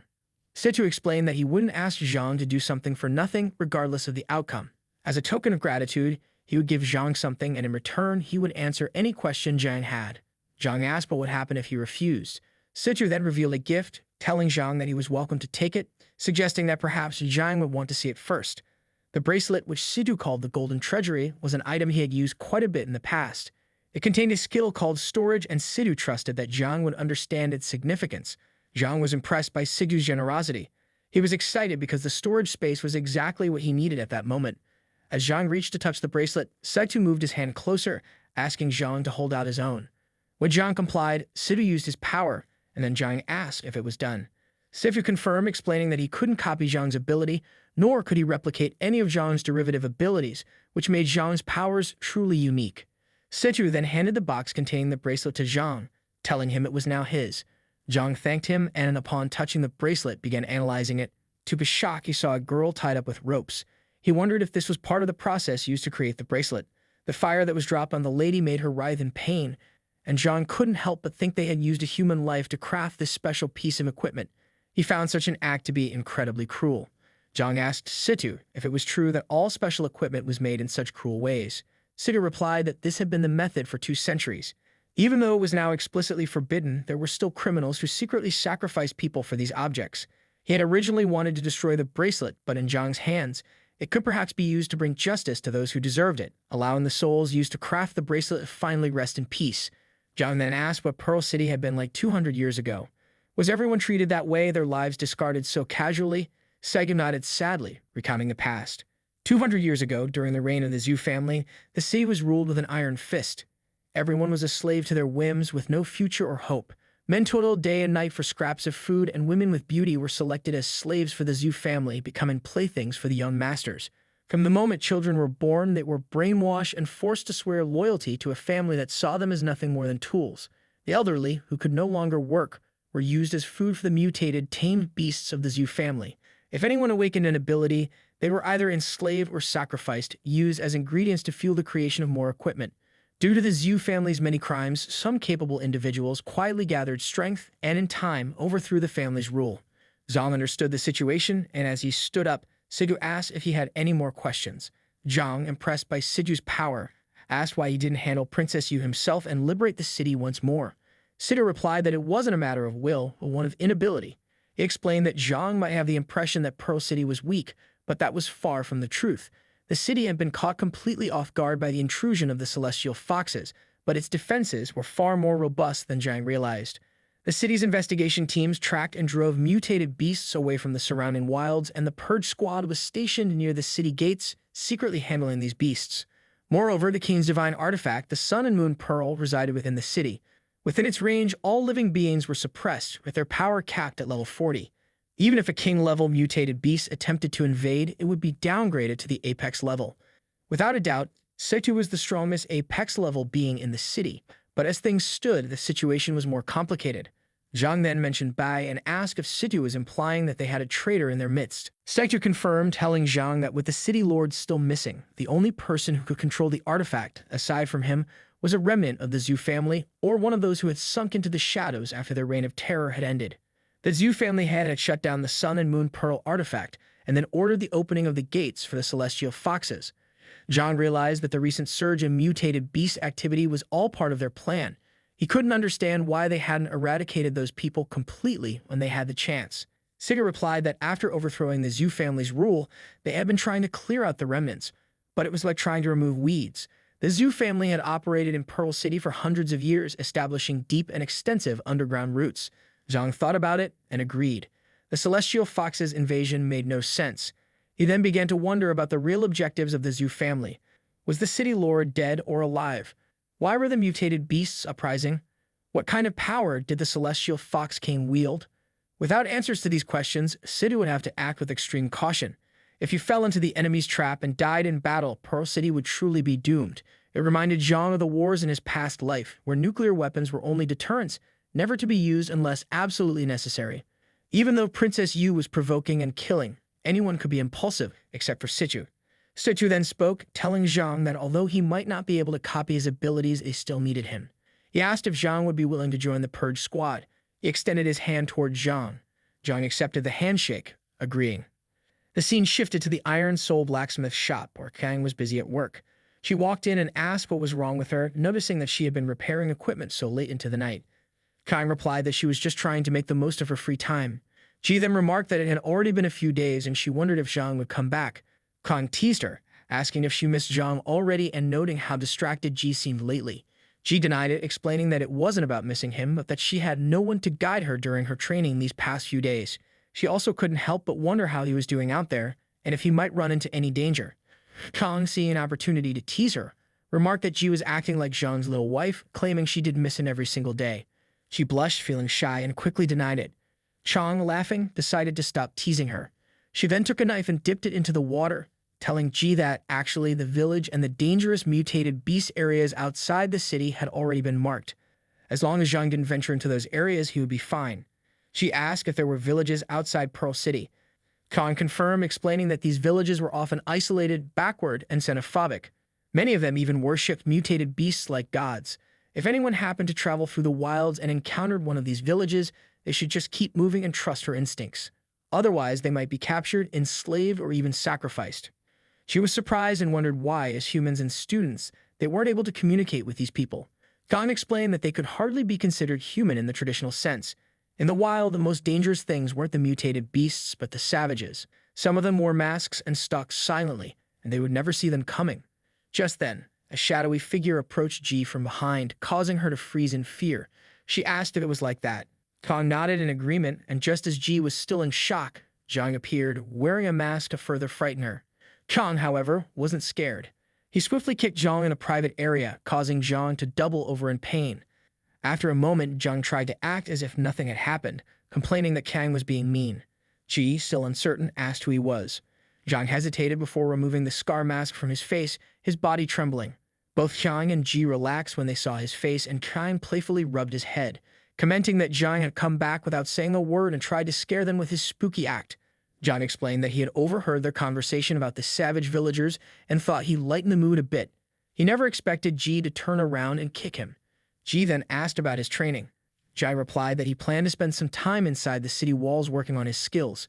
Ji shrugged off her overcoat and mentioned that she had just found a clue about Shanshan that day and was planning to head out of the city alone. She also asked Zhang to take care of Uncle Liu. Zhang wondered why she was in such a hurry. She was about to leave when she sent a let's just say someone has been waiting for his return, and she don't want to get in the way. Ji then mentioned that it was getting late, so she would head back to her room to rest. Just as she reached the door, she turned back and called to him, telling him that she was glad he came back safely. Zhang, reflecting on her words, realized that ever since he arrived in this world, it was the first time he truly felt at home. As he stood there lost in thought, Uncle appeared and commented that Ji had already left a while ago, so why was Zhang still standing there grinning? Zhang was surprised to see Uncle there. Uncle then asked him to listen carefully. The first thing in the morning, he needed to find Zhang and tell her that Uncle was seriously ill and she should leave the city. Zhang asked what happened to Uncle. Uncle smacked Zhang on the head and told him not to give him that look, adding that he wasn't senile and certainly wasn't sick. It was all an act. He explained that Shanshan had been missing for a long time and had most likely encountered some misfortune. Uncle knew his daughter's strength well, but he was still concerned. Kong wanted to investigate Shanshan's whereabouts, but Uncle feared that she would also fall into danger.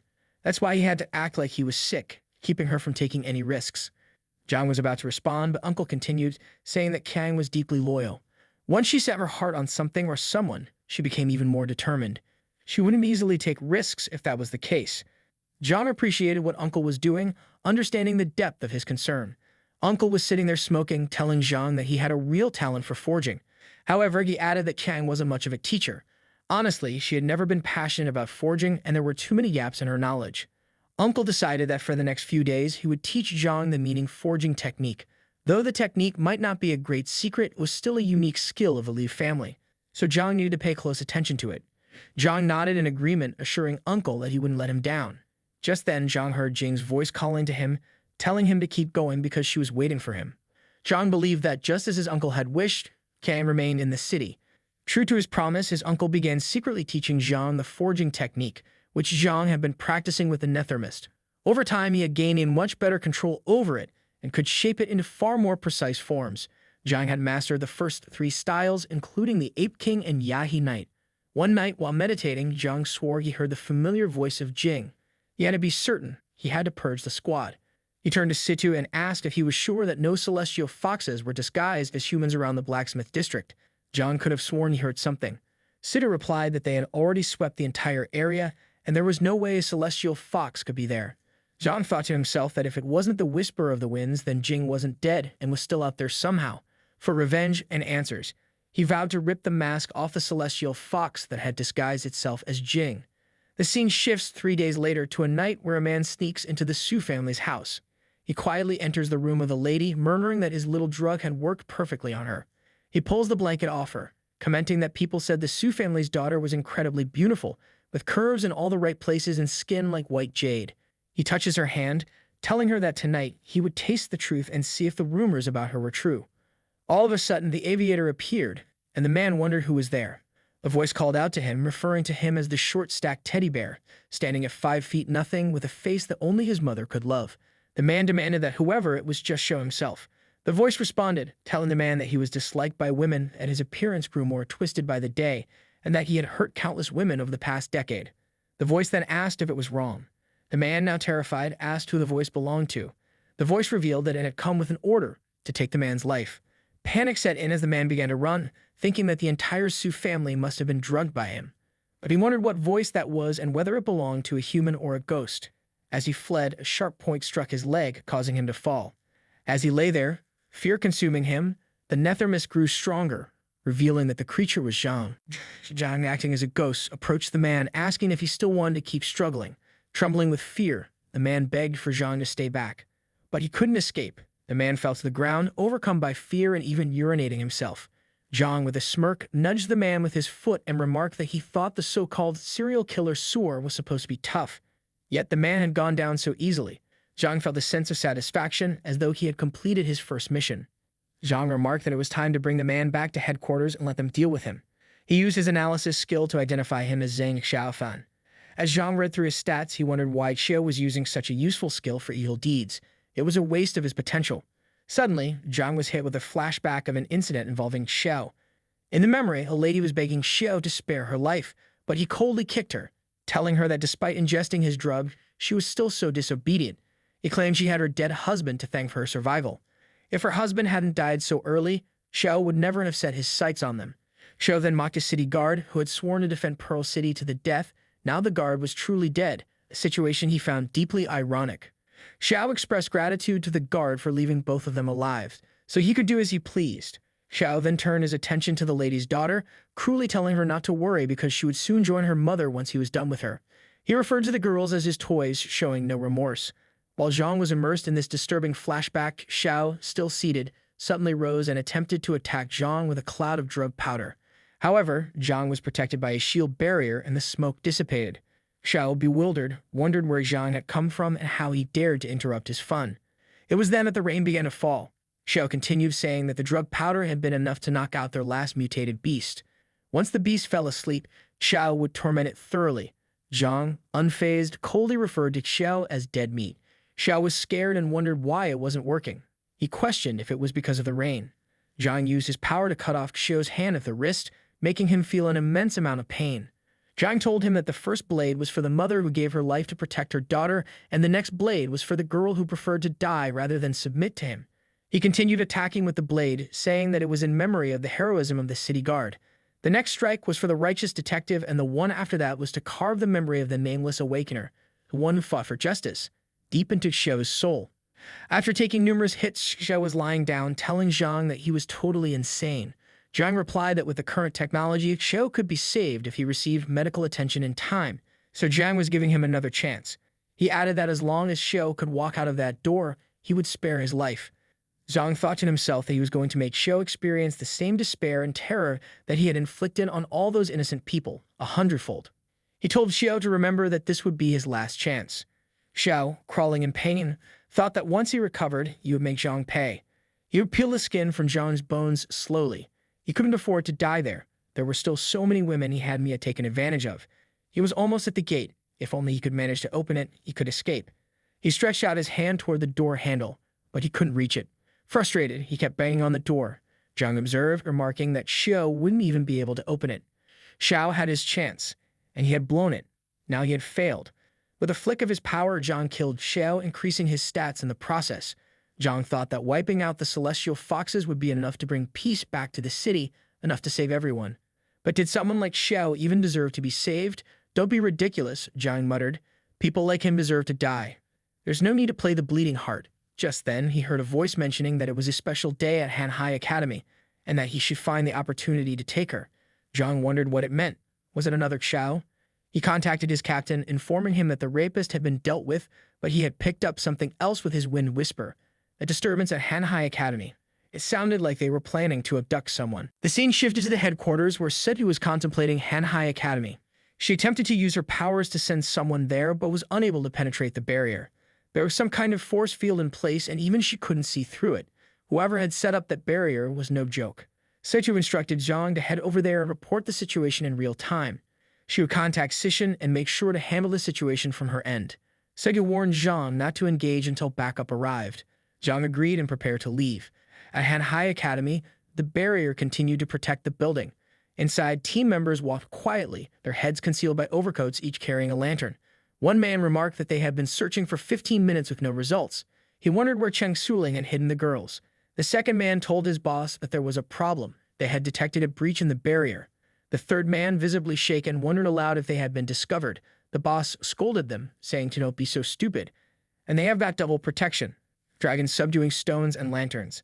There's no way anyone could detect them. He paused, then added with a hint of concern, but if the intruder triggers Cheng Suling's alarms, they will be in trouble. Even if they mask our presence, they will never get anyone out with him around. He turned to the other two men, urgency in his voice, and hurry up. They were running out of time. No matter what, they must find her. Zhang arrived and noticed a dragon statue on a nearby pole. Curious about its significance, he used his analysis skill on it. After several attempts, he identified it as the dragon's subduing stone, an epic tier item.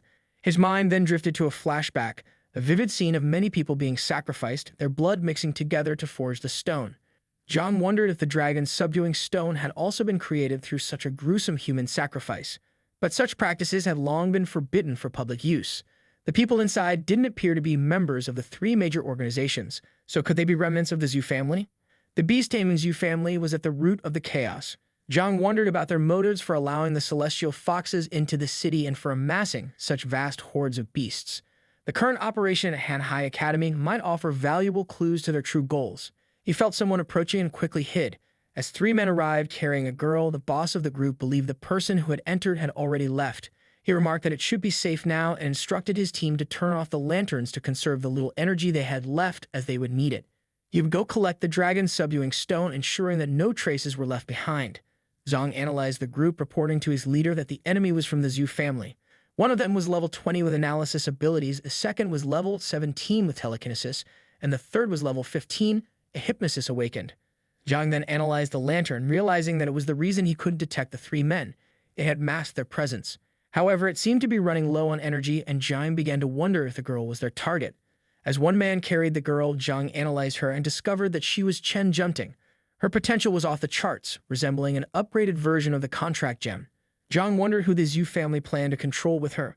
Regardless of their intentions, she was innocent, and he couldn't allow the Zhu family to take her. As Zhang rushed toward the scene, the three men began to flee. He wondered where they were headed and asked Manny if she could track them. Manny replied that she could sense they were moving toward the outskirts of the city, but at this pace, Sissy wouldn't be able to catch them in time. Zhang declared that he would slow them down. Siju urged him to wait, warning him not to be reckless and to prioritize his own safety first. Zhang responded firmly, saying that the Zhu family was behind all of this, and he couldn't allow them to escape. He might not be able to defeat them, but his Nethermist could buy enough time for Sizzy. As the three men moved through the rain, Zhang summoned a Nethermist beast. The boss of the group was surprised to see such a creature in the city. Zhang thought to himself that it was thanks to the meeting forging technique that the Nethermist camouflage was holding up. However, he knew he couldn't risk being detected by the level 20 analyzer. The boss observed the wolf-like creature and wondered about its strength. He attempted to analyze the beast, but as he did, the wolf attacked, positioning itself behind the boss to strike. The boss dodged the attack and ordered the boy to hypnotize it. The boy focused his power and the hypnosis took effect. Zhang felt his mental energy was practically infinite, rendering mental attacks useless against him. He decided it was time to use that advantage. The man ordered Zhang to stay still, but Zhang planned to make him believe he was under control, getting close enough to strike. The man repeated the command to stay motionless, but Zhang continued to approach, preparing for a sneak attack. The boy and the man were both surprised that Zhang moved. The wolf lunged and sank its teeth into the man's neck. He cried out to his boss for help, but before anything could be done, the other boy, who had been carrying the girl, moved to defend, ordering the wolf to get away. Zhang realized that he had leveled up, and now if he could just hold off the two others, he might have a chance. But the man used crushing gravity to pin the wolf to the ground, and Zhang struggled against it, unable to move. The boss analyzed Zhang, quickly deducing that he was an awakener at low level 9, affiliated with both the Iron Soul Blacksmith Shop and the Purge Squad. His abilities, however, were unknown. The boss scoffed, dismissing him as just a low-level rookie, no more than a measly level 9 human, and asked if Zhang thought he could pit himself against them. Since Zhang was alone, the boss believed he stood no chance. Zhang felt himself being forced down by the crushing gravity, realizing it was the same trick Situ had used on him last time. The boss coldly told Zhang that he wouldn't be getting out of there alive. Zhang thought that even though the analyzer lacked offensive abilities, his special weapon was troublesome. It seemed that the Zhu family's strength relied entirely on their equipment. Fortunately, despite his body being restrained, the activation of the nethermist and telekinetic abilities wasn't affected. But why wasn't the man using his power to deflect Zhang's attacks? Instead, he was only dodging them. Then the boss attacked, taunting Zhang, asking him to guess whether the ability of Zhang Vastu was taking a toll on his energy and how much longer he could last. Zhang, now in his true form, realized the man wasn't attempting to deflect, he simply couldn't. The man wondered whom Zhang was waiting for. As Zhang attacked again, he decided it was time to test his new move and unleashed the nethermist. His attackers continued to come at him, pondering whether he was trying to draw his last breath in defiance. They were confused by Zhang's unpredictable moves. Zhang smirked, explaining that they couldn't block his attacks because they needed to aim with their hands before using telekinesis. Then he rushed toward the second man, thinking that if he restricted their hands, their abilities would be useless. The man struggled to keep up, realizing Zhang was faster than he anticipated. Unable to move, the man felt the sharp sting of Zhang's attack. In a desperate move, the man used self-inflicted telekinesis to grab Zhang's hand. Zhang quickly realized the man was using his own power against him. The man managed to save himself and told Zhang that it was a nice try. Fortunately, he had forced his right hand free from the restraint. The boss taunted Zhang, asking if that was all he had, and suggesting that Zhang was now out of energy. The man mocked Zhang, asking if he really thought he could get away with trying to take his hands, and then threatened to make him lose his own hand instead. The boss wondered if Zhang truly believed his attack would work, calling it a pathetic effort.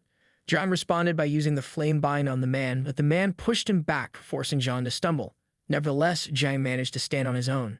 The man smirked, revealing that he had a few tricks up his sleeve. Zhang thought to himself that he hadn't expected their clothes to be fireproof. The two men advanced, declaring that now was the end. Zhang, unfazed, said it was about time. The boss, confused, asked if Zhang meant that it was the time for his death. Zhang replied that it was the time he had been stalling them, and just as the words left his mouth, water surged toward the man, attacking with lethal intent. The boss, surprised, wondered how Zhang could still speak with such confidence even when on the brink of death. He attacked Zhang, landing a hit on his shoulder. Just as he did, Sizzy appeared, rushing forward with her sword to strike. The man was taken aback. It was clear she was the reinforcement he hadn't expected. He was stunned to see that she had taken down the man in a single blow. He even attempted to block her attack, but her slash was so fast that he was forced to fall back. He wondered who she was. She ignored him, continuing her relentless assault. He thought to himself that Zhang had held them all for too long, and now he had to use his trump card. With that, he activated a ring, leaving Sizzy confused. The man conjured lightning, and she demanded that he stop, but he used the chaos to his advantage, creating confusion and making his escape. Sizzy thought it was fortunate that Zhang was still alive, but it was unfortunate that they couldn't capture any of the remnants of the Zhu family alive. Zhang lay there, completely drained. Manny contacted Sizzy, urging her to hurry and bring Zhang back. Sizzy wondered what had happened. Manny informed her that the illusory curtain had been breached. She was shocked to hear such news. The scene shifts to the leader of the mutated beasts and Zeeming, who were standing on the roof of a building. She was holding an umbrella to shield her head. Zeeming asked her the reason for summoning him, wondering if something was the matter. She inquired about the preparations for gathering the mutated beasts outside the city. He replied that everything was ready. Suddenly, they both noticed a flash of lightning, which left them confused.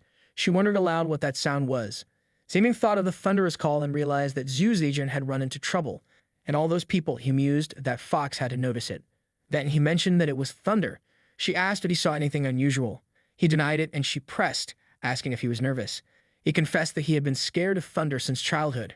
She referred to him as a useless coward. She considered that the sound must have come from within the city walls, but she couldn't see anything now. It reminded her of a time when a man was at death's door, certain he would die. Yet just as she turned the corner, he somehow disappeared without a trace. To think they managed to escape so brazenly, right under her nose. Looking back, it must have been some sort of high-level illusion. While human illusions couldn't affect their kind, they could still cloud the vision of their surroundings, misleading them. Perhaps the entire city was nothing more than a facade. She remarked that it was quite a cunning plan. She flew away using her domain expansion. Sissy watched the display of power and wondered where the girl from Manhwa Academy had gone. Sissy wasn't sure what had happened, but the illusory curtain was definitely fading. John called out to her, pointing toward the lantern and urging her to use it quickly. The lady, using her power and multiple eyes to scan the city, soon found someone. She saw a man running with the girl and realized she had almost forgotten about the Saintess in all the chaos. She wondered why the man was leaving the city at such a time. Zieming thought that if she had found him, he needed to act fast. He told her to wait, but she rushed ahead, and he knew he couldn't hold her off. The bad guys were outside the city wall, and he received a report that the Purge Squad had a secret agent embedded within the city. The agent's name was Zhang, who had stumbled upon their operation that night, resulting in the deaths of several humans. The Purge Squad had sent reinforcements, and the agent had no choice but to use the myriad thundering call. A man in the room wondered if Zhang was still alive. The person reporting agreed, but added that he had looked into Zhang and found that, aside from the Purge Squad, Zhang was also connected to a place called the Iron Soul Blacksmith Shop. The man agreed and instructed others to now focus on getting the Saintess out of the city. A voice then asked, what was she doing? The man wondered what that was about. He heard the screams and asked Zijin to report. Zeman arrived and told him to stop shouting, revealing that the plan had failed and Zijin had been killed. The man, frustrated, threw a stone, muttering that all those years had been wasted for nothing. Zeman countered, insisting that the Saintess was still alive and was the worst nightmare of the Celestial Foxes. He explained that Princess Yu knew she couldn't kill the Saintess, so she would surely take her back to the Sea Lord's mansion. The man asked what Zeman was suggesting. Without the Saintess, how could they control the Foxes? Zeman revealed there was a secret passage from the City Lord's mansion that led directly outside the city, and he was the only one who knew about it. They could send the mutated beasts through that passage into the mansion, causing chaos for the Foxes. Zeman would then take advantage of the distraction to get the Saintess out. Another man interjected, pointing out that it was easier said than done. Princess Yu was guarding the mansion, and with the few mutated beasts they had gathered, they would likely fail. Zeman replied that this was why they needed to use Zhang. Princess Yu was monitoring the entire city, and any disturbance would prompt her to act personally. They only needed to send their elite forces to the blacksmith shop to attack Zhang, which would draw both the Purge Squad and Princess Yu into a confrontation. While they fought, they would unleash the mutated beasts on the City Lord's mansion, catching them completely off guard. The man warned that carrying out the plan would mean completely severing ties with the Celestial Foxes. Zeman responded that they had no choice but to succeed, as failure was not an option. He instructed them not to reveal his identity during the operation. Another man praised Zeman, calling it excellent and as expected from a true descendant of the Zhu family. He assured Zeman that they would continue to assist him in his role as the Vice City Lord, and that the fate of the Saintess now rested in Zeman's hands. Zhang woke up in a room, and Zizi asked if he was feeling all right or out of place. As he stood up, he wondered where he was. She explained that this was the Purge Squad headquarters, and things had become urgent earlier, so she had to bring him there first. Zhang noticed Jimbo lying nearby. Sissy mentioned that she had heard Xiu was responsible for the situation, and she was personally moving on it. Since they had already detected their presence, there was no need to worry. Sissy continued, saying that Zhang had already recovered well, especially considering he had taken on 3 opponents who were over 10 levels higher than him and had even managed to defeat one. She wondered how he had managed that. She stepped closer, explaining that such a feat would normally result in an instant kill if the level difference was greater than 5. Sissy introduced Hexu Ji, who had the ability to charge using solar energy. Ji had been the one to treat Zhang's injuries. Zhang realized that Ji was new to the group, so he decided to keep a low profile. Zhang smiled and remarked that he was lucky to be alive. He recalled the saying that what doesn't killing them makes him stronger, and admitted that he owed his survival to them. Without their help, who knows how many times he might have died by now. He had heard that Sissy was strict, but she didn't seem that way. She shrugged it off and said it was nothing, adding that she wasn't maintaining the illusory curtain anymore anyway. With that, she decided it was enough chit-chat. Since Zhang was awake, it was time to move on. Zhang immediately regretted his previous words. Ji spoke up, saying that they needed more comprehensive intel about what had happened the night before. Manny and Lu Wei were in a room with Lu Wei asleep at the time.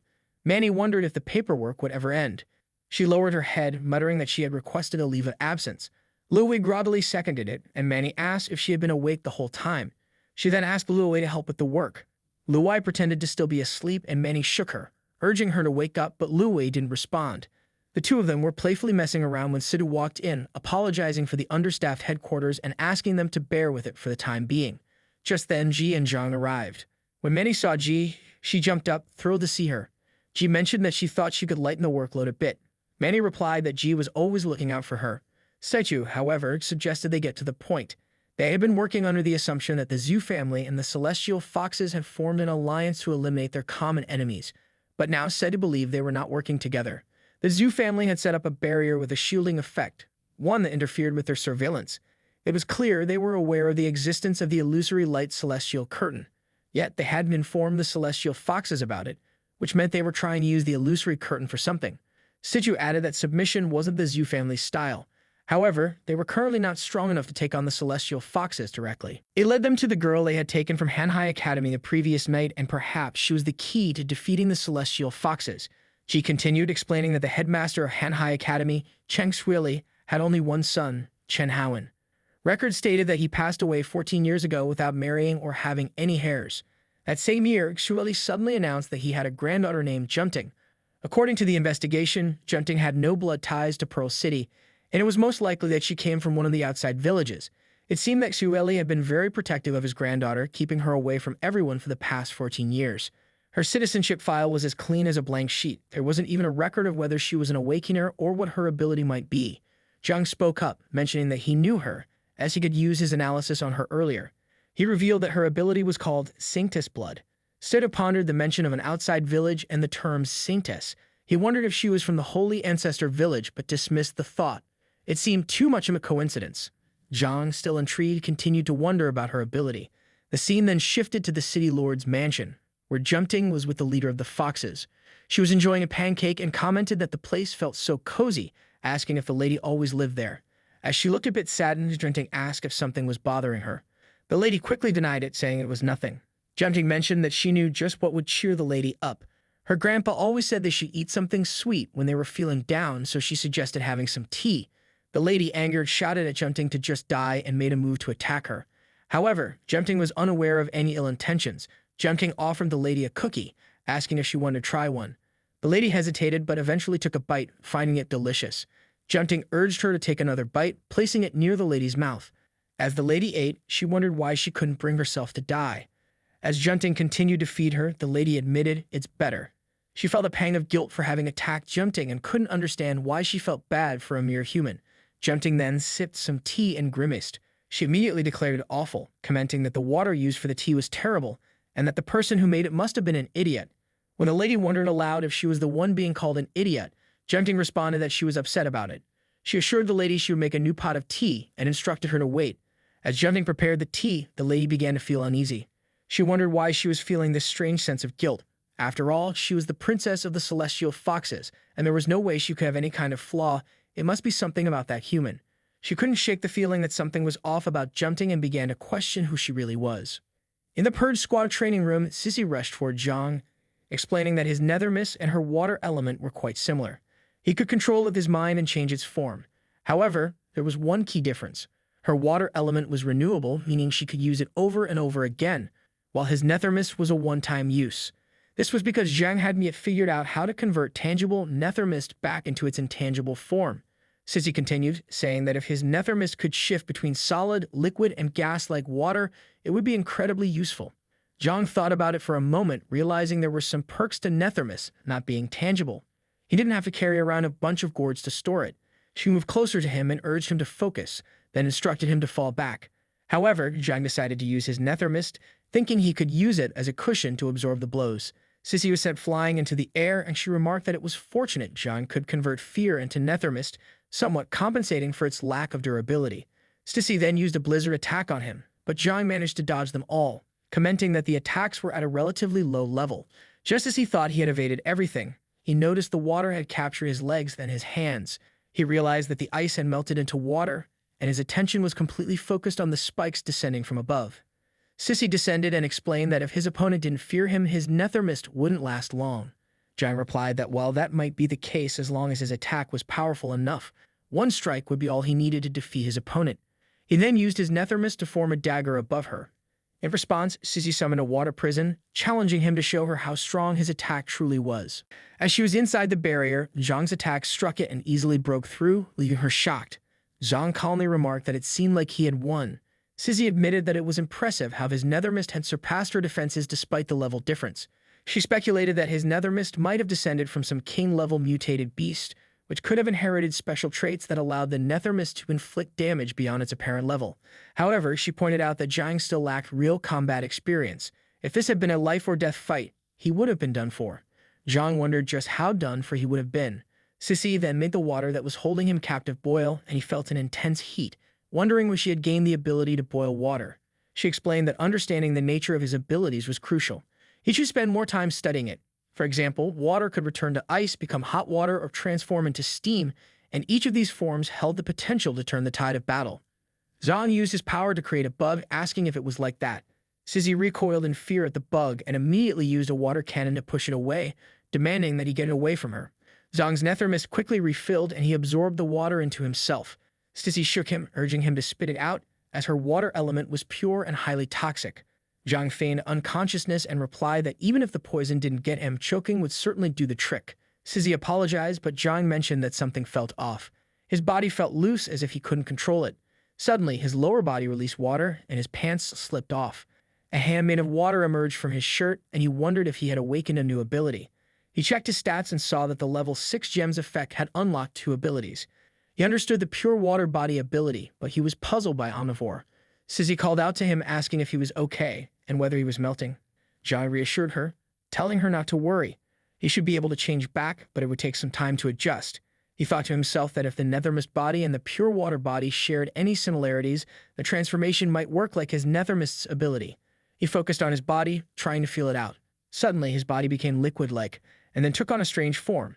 He realized that it worked. As he returned to his normal form, Sissy turned to find that he wasn't wearing any clothes. She asked him to put on some clothes and, confused, wondered what had just happened to him. Zhang's pants slipped off as he realized that, due to his short stature, he had accidentally consumed the water Sissy created. This triggered the awakening of the pure water body. Sissy wondered about the pure water body and marveled at his rapid growth, particularly with this new ability. She thought to herself that it was a power that water element users could only dream of, and yet Zhang had awakened it without any effort. Was this what it meant to be an unlimited level awakener? She turned back to face him, noticing he still hadn't put on his clothes properly. He asked if she was okay. She nodded in agreement, but then her communication device beeped and she looked concerned. A voice from the other end told her that Iron Soul was under attack and immediate backup was needed. Sissy ordered that all available units in the vicinity be dispatched and said she would follow shortly.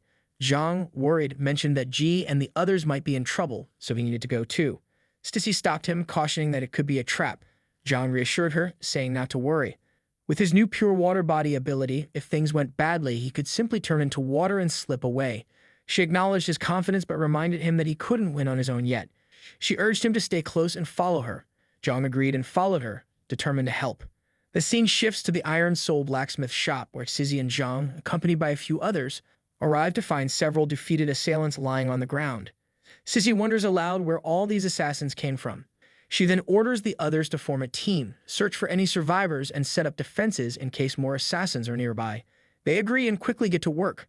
Zhang looks around for Uncle Liu, Wang Ji, and Chang. Soon, Kang appears, injured and calling for him. He rushes to her, and she points in a direction, indicating where Liu and Wang Ji are. She tells Zhang that both of them are hurt. Sissy arrives shortly after, stating she will go check on Liu and Wang Ji. She instructs Zhang to keep an eye on Chuan. Zhang tends to Kang's injuries, noticing one of her hands has been severed. When he mentions it, she assures him it's fine. Losing an arm won't kill her. A few people arrive at the stretcher and Sissy instructs them to take the injured for treatment. Zhang looks at Wang Ji and Sissy encourages him not to worry, assuring him it's just flesh wounds. Although Wang Ji was unconscious, she reassures him that he will be fine. As Kang was taken for treatment, she tells Zhang that as long as Liu and Wang Ji are safe, she will feel relieved. However, she warns Zhang to be cautious as the assassins were specifically targeting him. She wonders if he has made powerful enemies. Zhang responds, telling her not to worry about him and to focus on recovering. She was taken away and Sissy told Zhang that it was no longer safe in the city. The Purge squad would take them to a safe house outside the city for treatment. Zhang felt guilty, knowing that everything had happened because of him. He mentioned that the beast-timing Zhu family, who had only visited Pearl City once, was behind this attack, and they wanted him dead. Stizzy stated that arrangements were being made for someone to investigate. Zhang overheard someone mention that energy fluctuations had been detected in the area and many of her kind had been slaughtered nearby. Could they be involved? Zhang recognized the voice of Xiu, his classmate. The wind whispered clearly, indicating that she was close. Xiu remarked that it was better to waste food in times like these than to let any threat go unchecked. Suddenly, they were attacked. But Zhang, noticing the danger, quickly grabbed Sizzy and leaped to safety. Xiu, impressed, acknowledged that he had sensed her attack. He asked Sizzy if she was all right. She responded, telling him that the operation had been top secret, so how could Xiu have arrived so quickly? Zhang speculated that she had been monitoring the entire city. As she called his name, he greeted her, remarking that it had been a while. He tried to analyze her, but Sizzy interrupted, telling him she would hold Xiu off. Without hesitation, Sizzy launched a blizzard attack at Xiu, and Zhang realized the range wasn't enough for him to analyze Xiu properly.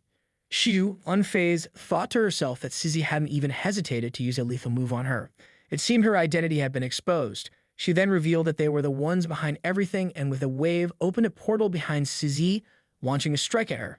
Sissy raised her shield to protect herself, but she quickly realized that Xiu had broken through her defense with a single blow, shattering the shield. Xiu thought to herself that even though Sissy knew who she was, Sissy still couldn't see through her illusions. Sissy was merely reacting to the shift in the cold air around her attacks. Xiu taunted to let's see if she can dodge her attacks now. Sissy, sensing the cold air, quickly realized that the attack was coming from all directions. Zhang shouted at her, urging her to move up and to her left. Sissy thought to herself that she was glad Zhang was there. Without him, she wouldn't have been able to resist at all. Zhang continued guiding her, calling out directions. 3 o'clock, 7 o'clock, and 9 o'clock. Now 4 o'clock, 8 o'clock, and 10 o'clock. Sissy dodged the attacks with precision as Zhang directed her movements. Xiu, perplexed, wondered how Zhang knew the pattern of her attacks. As she prepared to attack him, Zhang focused, determined to dodge with everything he had. Xiu thought to herself that, as she suspected, he was dodging every single attack perfectly. He must be the one who could see through their illusions. I should have killed him from the start, she mused, but let's see how long he can keep up with this. Zhang realized he couldn't continue dodging and guiding Sizzy at the same time. He kept moving, calling out 3 circles to the left, 3 to the right. Then he got close to Sizzy and used his powers to create a barrier made of nethermist to protect them both. Turning to Xiu, Zhang said with a smirk that she seemed a bit angry today, and did she get dumped recently? Xiu smirked, finding it amusing that Zhang had hidden himself so well. They had tested his abilities time and time again, and he always managed to slip through their fingers. But now, there was no time for him to escape. With a mocking tone, she attacked, saying that he might be able to handle 3 tails, but she wondered if he can handle 3,000. Sizzy quickly erected another barrier over Zhang's, sensing the immense power behind Xiu's attack.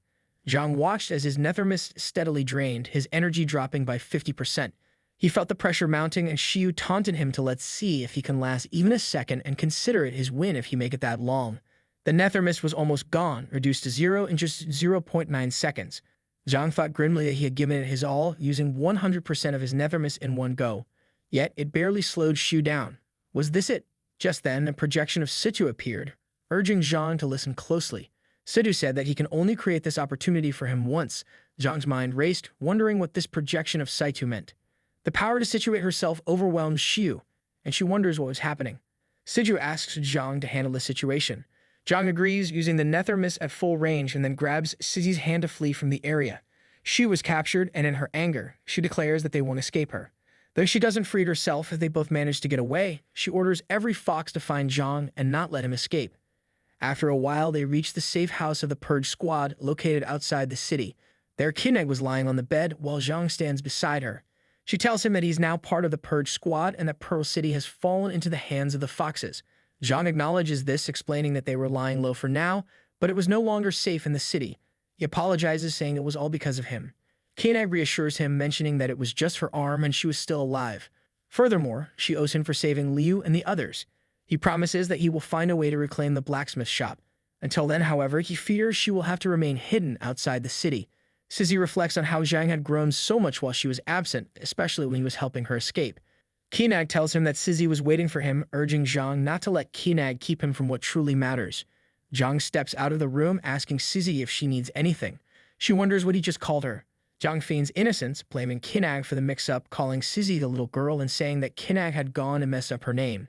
He had been calling her big sister Sizzy and had been polite, but now it felt strange, especially after everything they had been through. After all, he had lived 2 lives and was much older than her. She told him not to mind as it was just a title anyway, and he could call her whatever he liked. She then asked him to come with her for a while. As they began moving, she told him that his identity had been exposed, so he probably couldn't return to Pearl City for some time. He would need to wait for orders from the captain. The intel he provided during the mission was extremely valuable, and they shouldn't forget about the whole rapist mission. He had handled it like a pro.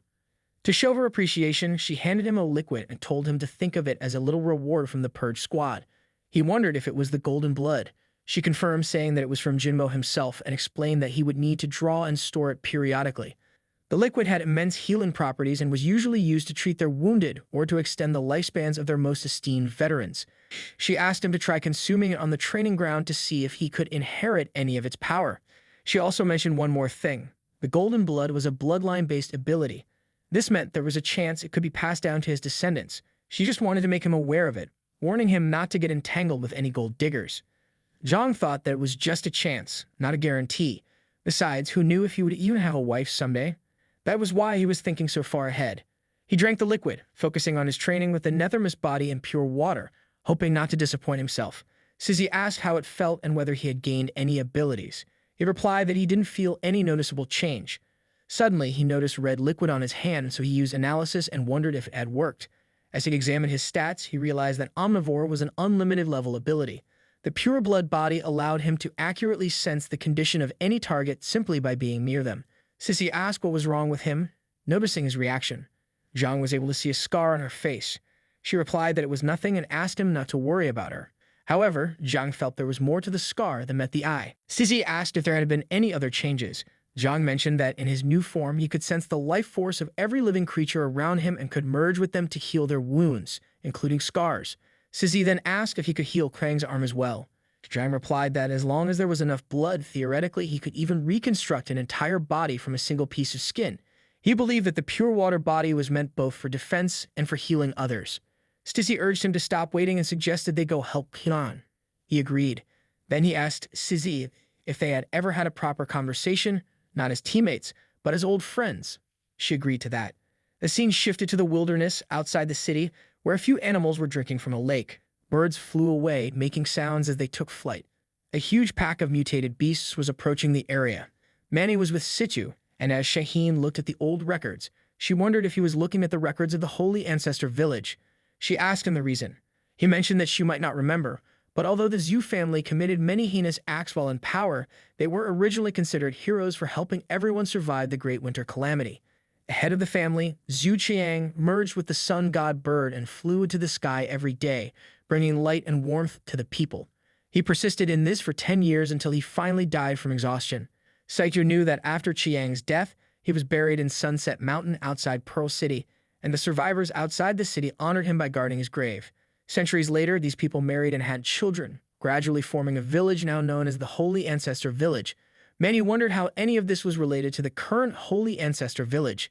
Saitu explained that every 100 years, a saintess would appear in the village and her bloodline could protect the village from any mutated beast attacks. Manny was surprised and asked if Siddhu was saying that Junting was the saintess from the Holy Ancestor Village. Siddhu replied that the Zhu family must be planning to use the saintess to control the Celestial Fox clan. Manny wondered why the saintess had appeared at Hanhai Academy and why the Holy Ancestor Village remained quiet while something like that was happening. Siddhu speculated that it might have been intentional. If they claimed that the saintess was being held prisoner within the city, the Holy Ancestor Village could use it as a pretext to launch an attack on Pearl City. Manny asked why they would do such a thing. Situ explained that 150 years ago, Pearl City had a tyrannical ruler. To prevent the Zhu family's mistakes from happening again, the Purge Squad had listed her as the top wanted criminal. Eventually, they successfully expelled her from the city with the help of the current city lord. Later, she somehow became the leader of the Holy Ancestor Village. Perhaps she never gave up on taking back Pearl City, and she had been waiting for the perfect moment to strike back. The Purge Squad had set up many safe houses outside the city. These safe houses were hidden, some built into rocks and others concealed underground, and even some up in the trees. The scene shifted to safe house number 3, where Sizzy heard some voices and wondered if they belonged to the Zhu family. She decided to investigate. She arrived at the room where Kai and Wang were lying with Zhang sitting nearby. Sissy thought that if this place was discovered, everyone would be in grave danger. She had left Zhang in charge, trusting only him to protect everyone, and wondered if she had made the right decision. Zhang shouted that he had done it and was currently holding a lantern. Sissy wondered what had worked and if the lantern wasn't out of energy. He explained that he had thought it would be wasteful to throw it away. so he decided to see if he could recharge it. He succeeded by using the Flame Bind, the Pure Water Body, the Pure Blood Body, and the Nethermist Body techniques. He mentioned that he had finally managed to get it to light up by infusing it with Nethermist, which made its effects even stronger. He saw this as a fortunate hint. If they used the lantern to hide the safe house, they could safely venture out for reconnaissance. Stizzy went outside with him to check, and as Zhang looked at the mutated beasts surrounding them, he wondered if there were too many, and when the Zhu family had gained control over so many. Stizzy contacted the headquarters and reported his situation near Safe House No. 3. Approximately 10,000 mutated beasts, mostly forever wolves and bulky rabbits, were heading toward the city. While not very high level, their numbers were concerning. Zhang remarked that it was strange they were moving so quickly. It didn't seem like they were heading anywhere specific. It felt more like they were running away from something. Sensing something was amiss, he pointed it out to Stizzy. She was shocked to see a red light in the distance. After contacting the headquarters, she confirmed that a massive horde of zombies was also heading toward the city, their numbers estimated at around 50,000. Sedu was shocked to learn all of this and believed that both the celestial foxes and the remnants of the Zhu family were still inside the city.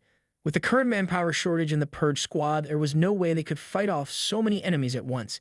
He wondered if he would have to intervene directly. But no, there was still one option left. He called Luoi and Ji, asking them to prepare to activate the Celestial Curtain again. Manny wondered if the Celestial Curtain had already been activated. She asked what Situ was planning to do. Sedu explained that the previous day he had temporarily suppressed Princess Yu to protect Zhang, and her powers shouldn't have fully recovered yet. They couldn't rely on the city guard or the investigation team, but there were still plenty of powerful fighters in Pearl City. They would carve a message on the Celestial Curtain, warning everyone about the zombies. Once all the Awakened gathered in the city, they would blend in with them. This way, they could protect Pearl City while avoiding the Celestial Fox's surveillance. He urged them to get moving. As everyone agreed, Situ instructed them to switch to multiple channels. He also asked Sizzy and Zhang to hold off the mutated beasts and zombies outside the city as much as possible to buy time for the city to gather reinforcements. They agreed to the plan. At Safe House number 5, a man confirmed his agreement with Situ's order.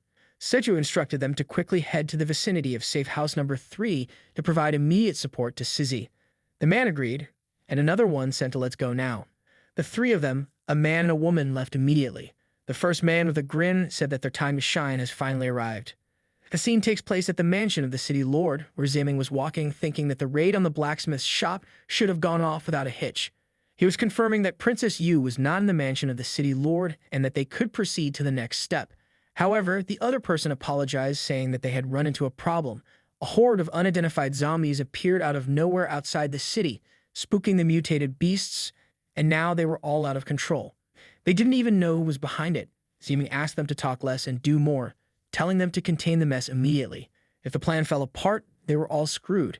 He thought they were useless, and that there was no other choice but to find the Sanctus first and extract her when the opportunity arose. He saw the city guard squad already approaching from behind and wondered why they were all there.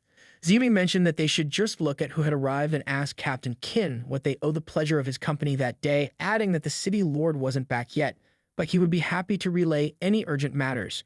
The guards ignored him and moved ahead. Ziming wondered if they suspected anything. As they opened the gate to move forward, he noticed a lot of couples dancing there. Junting told them that they now had more friends joining them to play. Captain Liu had the drink and wondered how he ended up there, while Xiu asked them to.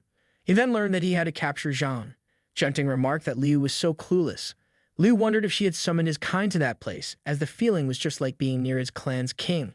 He spat the drink onto his clothes and Junting cleaned it up, saying her grandpa always told her never to let anything go to waste. Liu knelt in front of her, calling her Lady Sanctus. She wondered why he was calling her that, as she obviously considered everyone their friend. Then she took him to dance with her. Ziming arrived and observed, thinking that the Sanctus could only influence mutated beasts. He wondered if Lin had been replaced by a celestial fox as well, such an important matter, and that Fox hadn't told him. It seemed she didn't fully trust him yet. From the looks of things, there might not be any living humans left in the city guard. It appeared that everyone there had been turned into celestial foxes, but it seemed they were all controlled by Junting, and she herself was still unaware of it. If he could persuade her to work with them, the plan could move directly to the next phase. He approached Junting, asking if she was having fun. She agreed, telling him she was looking for new friends and didn't expect Xiu to throw such a big party for her, though Xiu hadn't come back yet. Ziming replied that maybe Xiu had something else to take care of. He thought of Junting as the silly girl who had summoned all those so-called friends. He grabbed her hand, telling her that he knew of a place even more fun than this and asking if she wanted to come and play there. She pulled her hand free, refusing him, saying she wasn't done playing yet. Besides, she didn't even know him, and she asked how he knew her name. At that moment, everyone stopped and stared at Zimming. The scene shifts to near safe house number 3, where Sizzy was using her water ability and Zhang was using the Nethermus to stop the zombies. He told her that he had herded them all up and asked her to freeze them. She agreed, freezing them, but they broke free and kept running ahead. She mentioned that it wasn't enough as there were too many. Zhang told her he would hold them off. He then activated the Nethermus, thinking that their mutated beasts had provided him with tons of fear, and now he could use the Nethermus as much as he wanted. He kept using it, intending to unleash its full potential, non-stop and at its maximum. He took the form of a dragon, thinking that he had to hold out until reinforcements arrived. His Nethermus was fluctuating, decreasing and increasing. While fleeing, he mentioned that all he saw was an endless supply of Nethermus energy and experience. As he was killing, he was gaining experience, and he thought that with a few hundred more of them he could boost his stats or even level up. A beast called out to the others, urging them to scatter and avoid the dragon. They all complied, and Zhang remarked that they were so smart. He thought that the mutated beasts were only focused on escaping, with no intention of fighting. Sissy was killing beasts as well, and the beasts were talking about no dragon ahead. Sissy attacked them, declaring that she would take care of the stragglers. The beasts kept attacking, and Zhang appreciated Sissy for that. He thought that if only there were a system to track how many of these things he had taken down. Sissy told him to stay focused as another wave approached. He mentioned that they kept coming, and together with Sissy, they continued battling the beasts. Ice, fire, and rock attacks were directed at Zhang, and he wondered what had just happened. He saw the zombies attacking him and was surprised. This kind of attack didn't seem to work in this world. He then analyzed them and realized that they were from the Honi ancestor village. The zombies swarmed him, trying to bite, and he thought he needed to find a way to relay this information to headquarters ASAP. He threw them all off of him, thinking that the zombies didn't feel fear, and at that rate, he would run out of Nethermist. Stizzy asked Zhang to keep his distance from him. He heard her warning and decided to try a new move. He grabbed a few axes and flew into the sky. He apologized to those he had captured for toasting them with fire and used them as zombie fireballs to attack other zombies. It was perfect. He thought that now his stats were double what other Awakeners had at that level. Meanwhile, Stizzy was battling with her sword technique, Blade Waltz, killing zombies. The zombies with heavy equipment jumped to attack her, but Zhang came in with heaven-crushing, earth-shattering, and her invisible kick at those zombies. Sissy wondered what he had just said. He replied that it was nothing. Then he flew up, stating that it was the first wave of peace, with zombies down around 1,000 in total. The second wave should arrive in about half an hour. He returned to his human form, wondering how those zombies could use abilities. She told him that they were probably awakened when they were alive and guessed it was the doing of the Zhu family again. Zhang denied it, saying he had used analysis on them and found that they were from the Holy Ancestor Village. Situ, who had been listening, agreed and mentioned that although the Zhu family was ruthless, they regarded beast taming as a form of worship and wouldn't hesitate to use something as twisted as controlling zombies. Their intelligence suggested that the Holy Ancestor Village was likely connected to the incident, and Zhang's analysis confirmed it. Sissy was surprised to hear this and said that, in different words, it was the doing of both parties. She noticed the strange gas and asked Zhang to hold his breath, explaining that the gas was toxic. Zhang thought about holding his breath but wondered where he had smelled it before. He recalled the scent of rotting eggs and hydrogen sulfide. He remembered running into a massive fire caused by hydrogen sulfide back when he was on the rescue mission. If the gas contained hydrogen sulfide, it should be flammable. He warned Sissy to be careful, as it could explode. She wondered what he was planning to do. He told her there wasn't time to explain, so she should just let him do it. She agreed. He then used Flame Bind to create a huge blast. She was covered in the barrier, and Zhang's fire reserves were increasing as he did so. He told her that the second wave of zombies was already there. She asked that didn't he say they had half an hour. They saw something ahead, and Zhang wondered what it was. He tried to analyze it, and it turned out to be an old man, who mentioned that they had managed to neutralize his zombie poison. It seemed that those two youngsters had some potential. Zhang felt strange because he had managed to analyze their captain earlier, but like with Xiu, he was failing to analyze this man. Was it because his ability wasn't high enough to analyze high-level targets from a distance? If that were the case, he ordered the system to analyze all the visible zombies in the field at once. He was able to analyze them all. He discovered that he had analyzed 16,888 times, which upgraded his analysis ability, allowing him to finally analyze the old man. The man's name was Zhu Xiangming. Xiangming thought that, as much as he would love to handle this personally, he had more pressing matters to attend to. He then ordered a green beast to go and bring them to him, alive or dead. Zhang told Sissy that, based on the analysis, he learned the man was level 39. He then asked her what fallen meant. She was surprised to hear about his level and explained that an awakened's abilities change over time depending on how they were used. Eventually, they evolve into a form that best suits them. But if their mental energy wasn't strong enough, they could be consumed by their own power and become slaves to their abilities. These individuals were known as the Fallen Ones, and most of them were incredibly powerful. Zhang saw them approaching, and Sizzy added that they were in trouble. They both continued battling the Fallen Ones. Sizzy even contacted headquarters, telling them that a Fallen Awakened had appeared, riding a giant zombie. She didn't have the strength to stop him, and he was leading a massive horde of zombies towards the northern part of the city. His level was also 39, making him a major threat. Zhang used the analysis to examine the green zombie, and after doing so, he wondered if he could control it with his fist. He used the nethermist to form chains to capture it, but the zombie broke free, freeing itself from the chains. Zhang staggered back, saying that the zombie was on a completely different level compared to the previous ones. They suddenly heard a loud sound coming from Pearl City. Zhang wondered if the enemy forces had already reached the gate. The scene shifted to the northern gate, where the beasts were approaching and some guards were battling them. A man punched a zombie and introduced himself as Feng Leixin, the master of the Beast King martial arts school. He stood there with more people, declaring that no zombie would pass through there. Others rushed forward to attack the zombies, and another man shouted to "Let's do it," and they can't let these monsters take another step closer. Leixin looked in a different direction, and as everyone was battling, a zombie approached to strike him. He blocked it, asking the others to hold their ground, and noticed that the zombie's movements were different from the others. It wasn't behaving like the rest. He continued battling the zombie, and then, with a swift motion, Leixin unleashed the Beast King fist, Ape King style. He wondered who this zombie was, intrigued by its unusual abilities. The zombie tried to attack, but Leixin dodged it and executed the Toddy's Cauldron Lift style, sending the zombie flying into the air. He then punched it, causing it to strike the ground. Leixin used his hyper-regeneration ability. The zombie lay motionless, and Leixin wondered what it felt like from that zombie and why it looked so familiar. Then he noticed the token of his senior, Lin Benshi. Leixin realized that the zombie used the Beast King fist technique and carried Benshi's token, leading him to wonder if this was Benshi, who had disappeared 30 years ago. The zombie rushed to attack him, driven by its hatred and rage.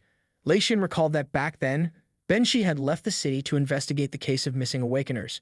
Leixin had witnessed something mysterious, but he never imagined that Benshi would become a zombie, suffering such a fate. The zombie declared that only Leixin could stop him. Leixin wondered if it was truly the Benshi he knew or if Benshi was really gone. Meanwhile, other men were battling zombies using the Ape King style, which flowed freely and was unconstrained by any rigid form. One of the men said to the boy that even though the master never had high hopes for him, it's clear he was improving so quickly. Let's practice a bit more. Once he had taught him everything, they will wipe that smug look right off the old man's face. As Benshi threw a punch at Leixin, he stopped it, wondering since when Benshi had become so slow and weak. Leixin was even moved to tears by fighting against Benshi. He managed to push Benshi back and told him not to disgrace the Beast King fist or Benshi's name. Leixin swore that whoever did this to you would pay. He was consumed by rage, his anger burning like fire. He ordered his people to retreat, warning them that they might get caught in the crossfire. He rushed forward with incredible speed, delivering multiple punches. With the final blow, he sent Benshi crashing to the ground, declaring that Leixin had become stronger. Benshi died, and Leixin wished for his peace. Shang remarked that it was hard to believe his masterpiece had been defeated in such a state, but it didn't matter. Leixin would make a fine replacement.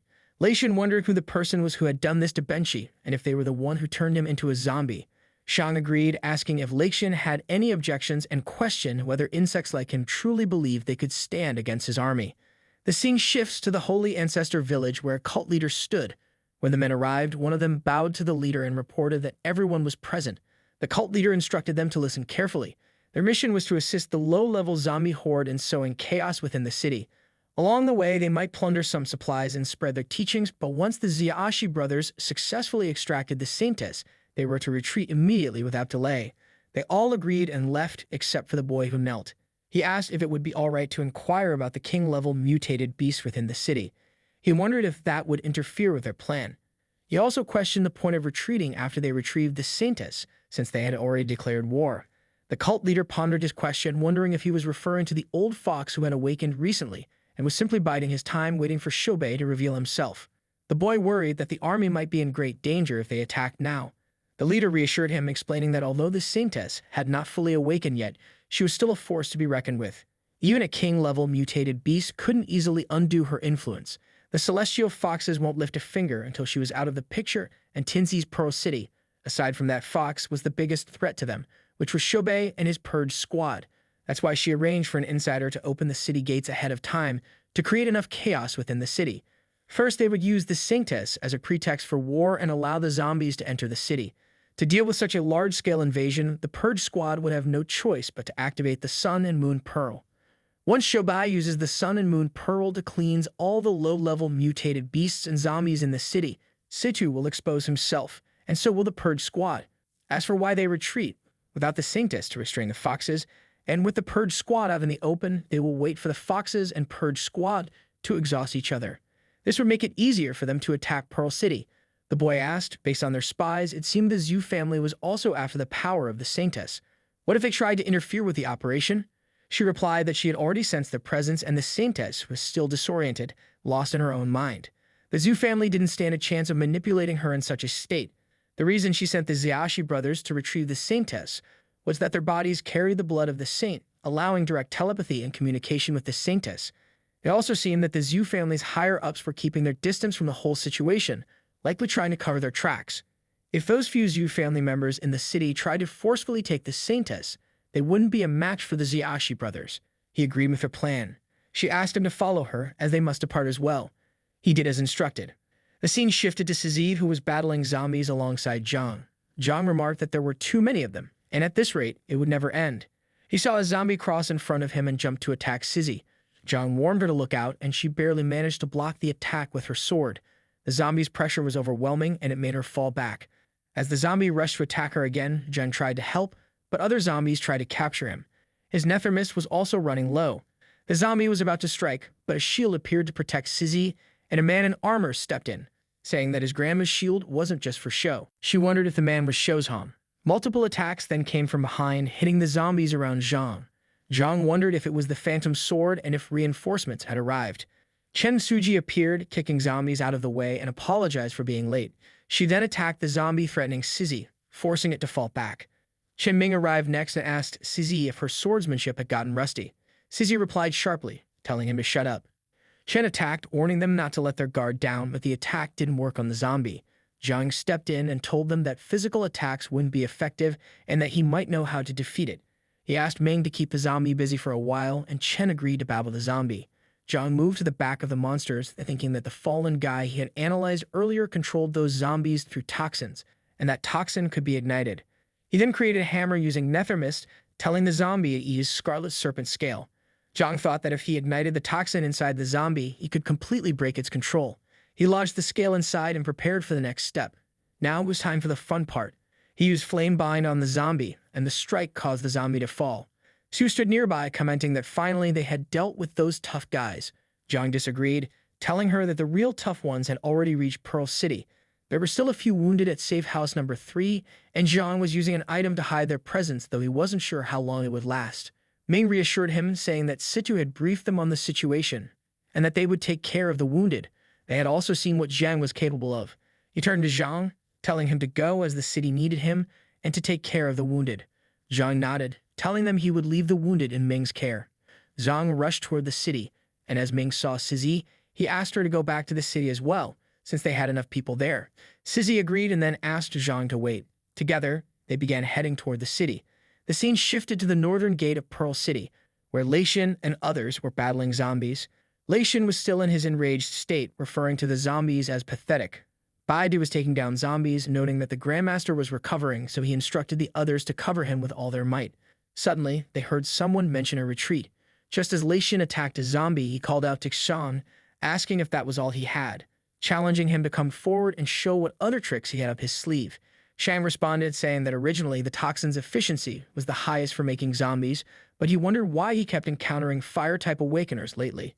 It seemed that they had all underestimated him. Leishan charged at him, yelling that Shang would pay for what he had done to Benshi.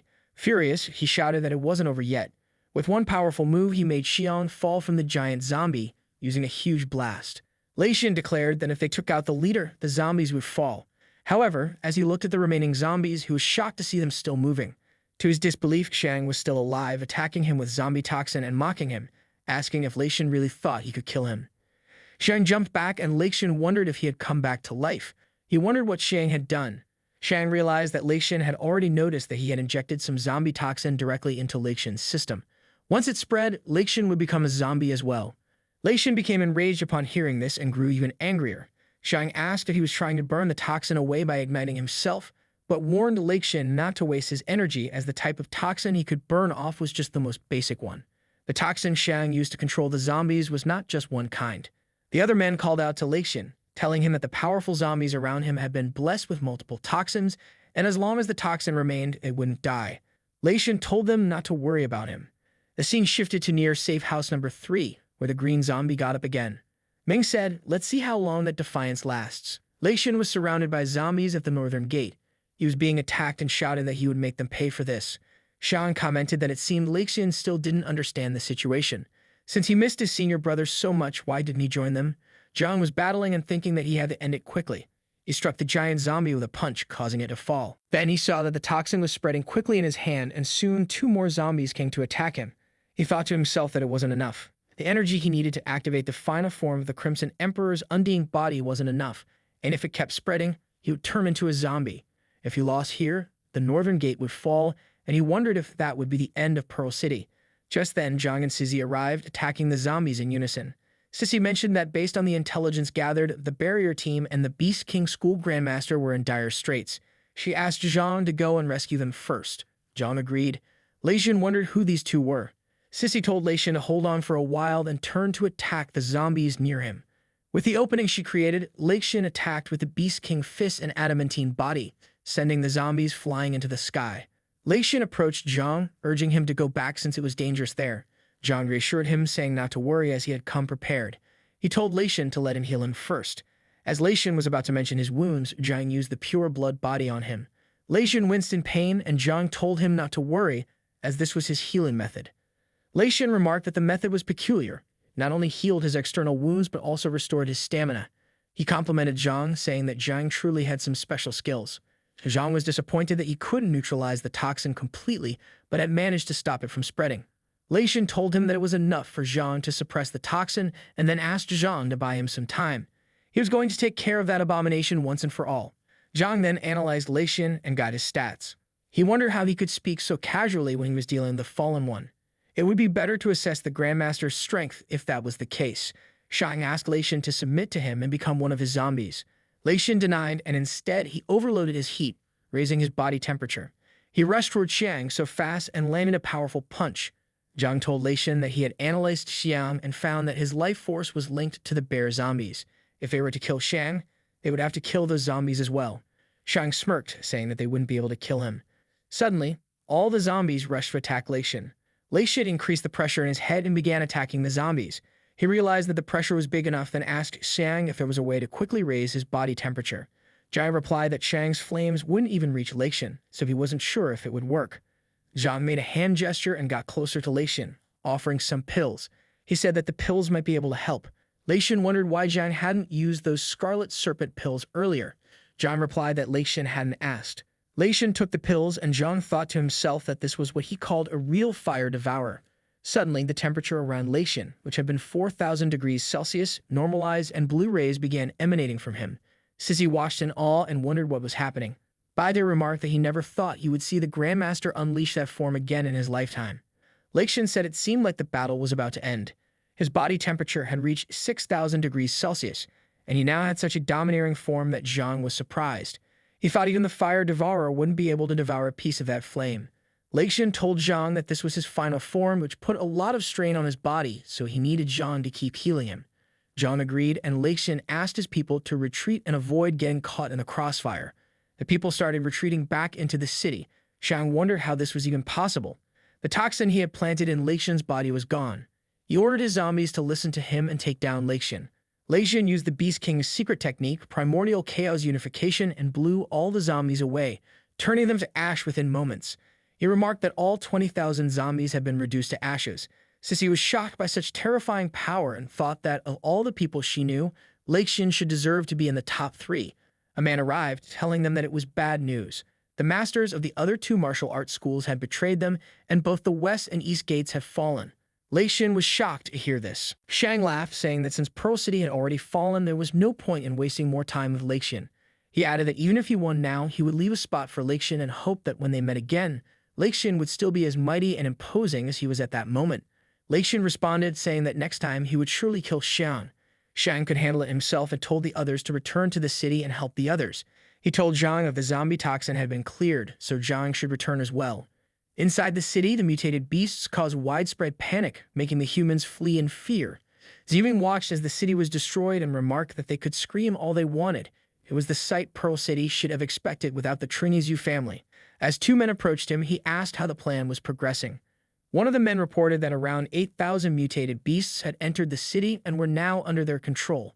Ziming nodded in approval, telling them to attack the city lord's mansion as soon as possible. The man hesitated and asked if Ziming was serious, considering Junting was still in the city.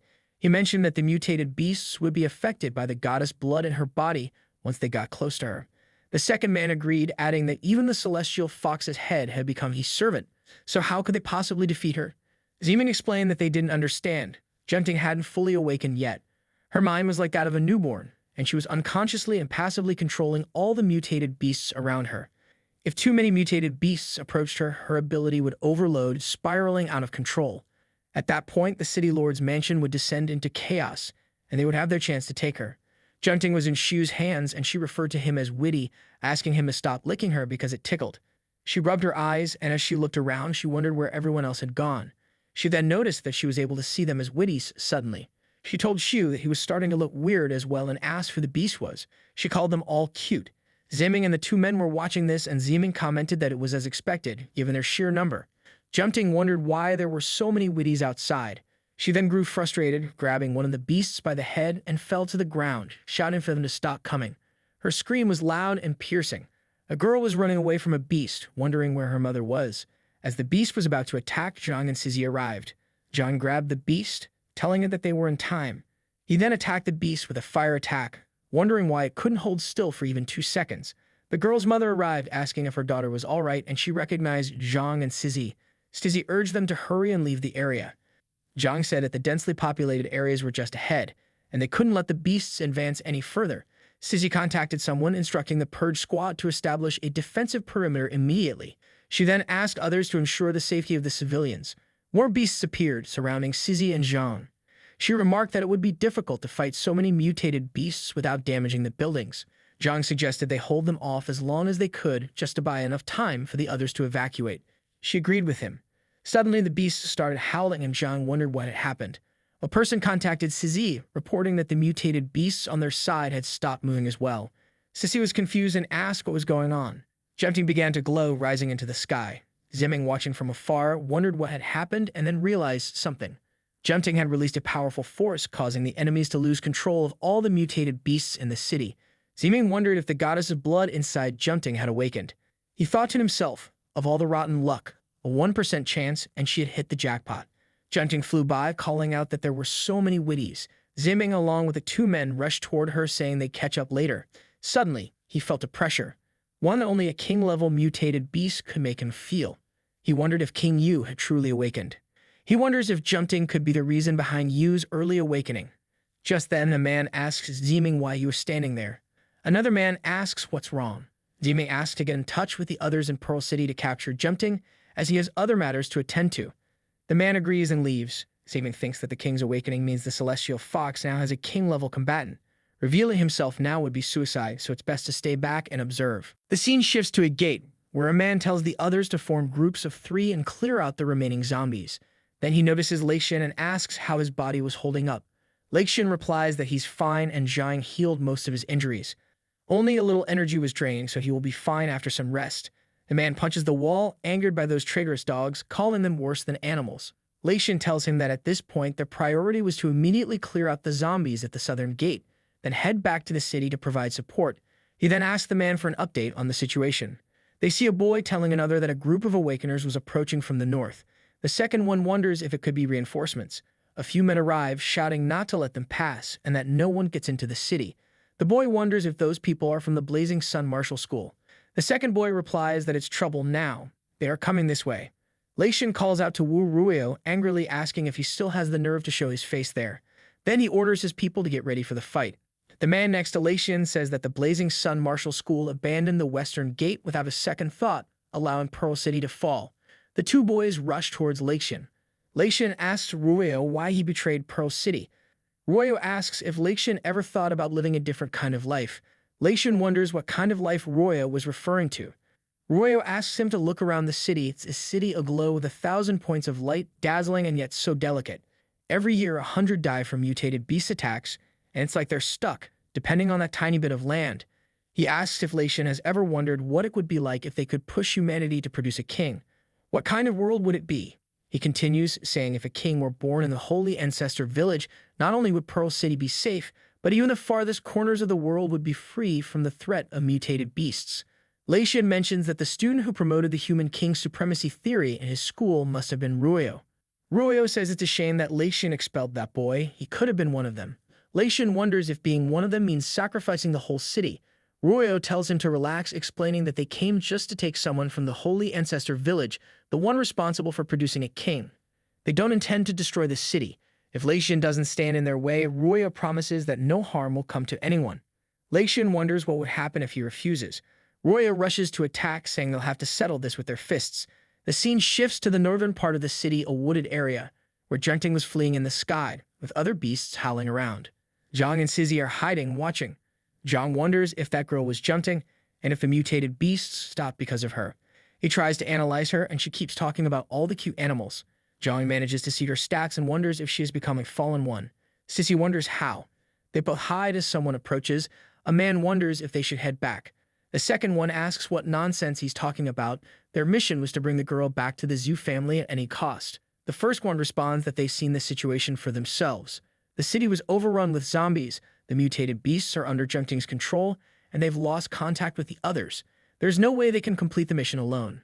The second one tells him to be quiet. They've come too far to give up now, even if it costs their lives.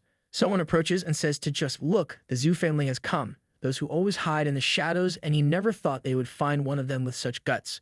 The man wonders who it is. Two other men arrive and comment that these two members of the Zhu family have more backbone than the others they've encountered. They consider turning them into zombies to serve them. These two new arrivals are accompanied by beasts.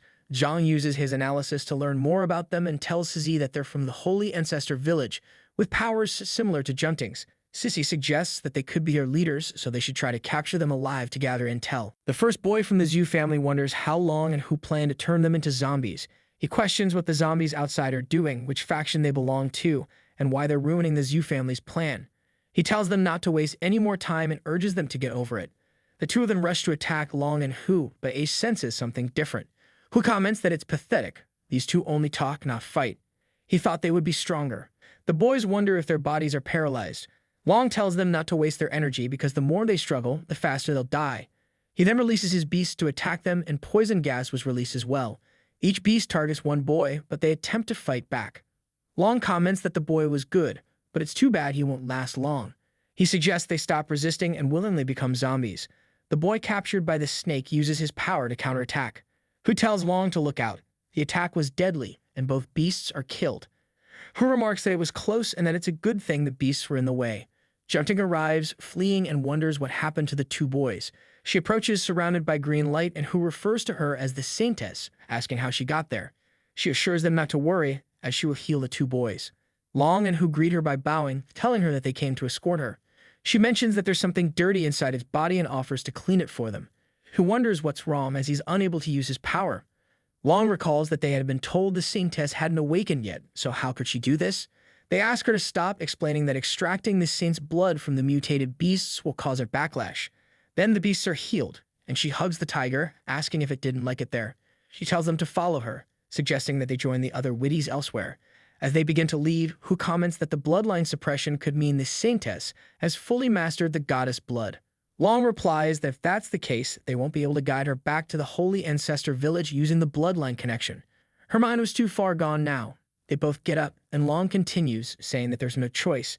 They'll have to recruit their leader and team up with a new plan. Sissy wonders who the leader of the Holy Ancestor Village is, and Zhang asks if she's already in Pearl City.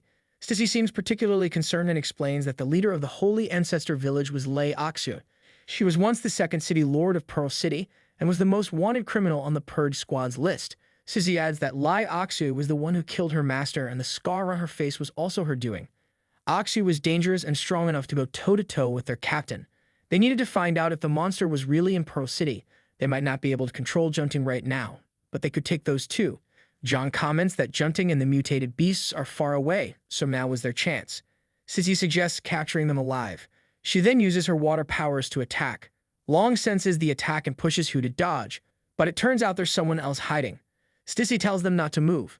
Hu is worried as Long takes the attack on himself, and then Zhang captures Hu, wondering if they're trying to use the poisonous frog again. He promises that his brother will suffer for it. Sissy points her sword at Long, asking what his purpose was for coming to Pearl City, and if Aksu was there as well.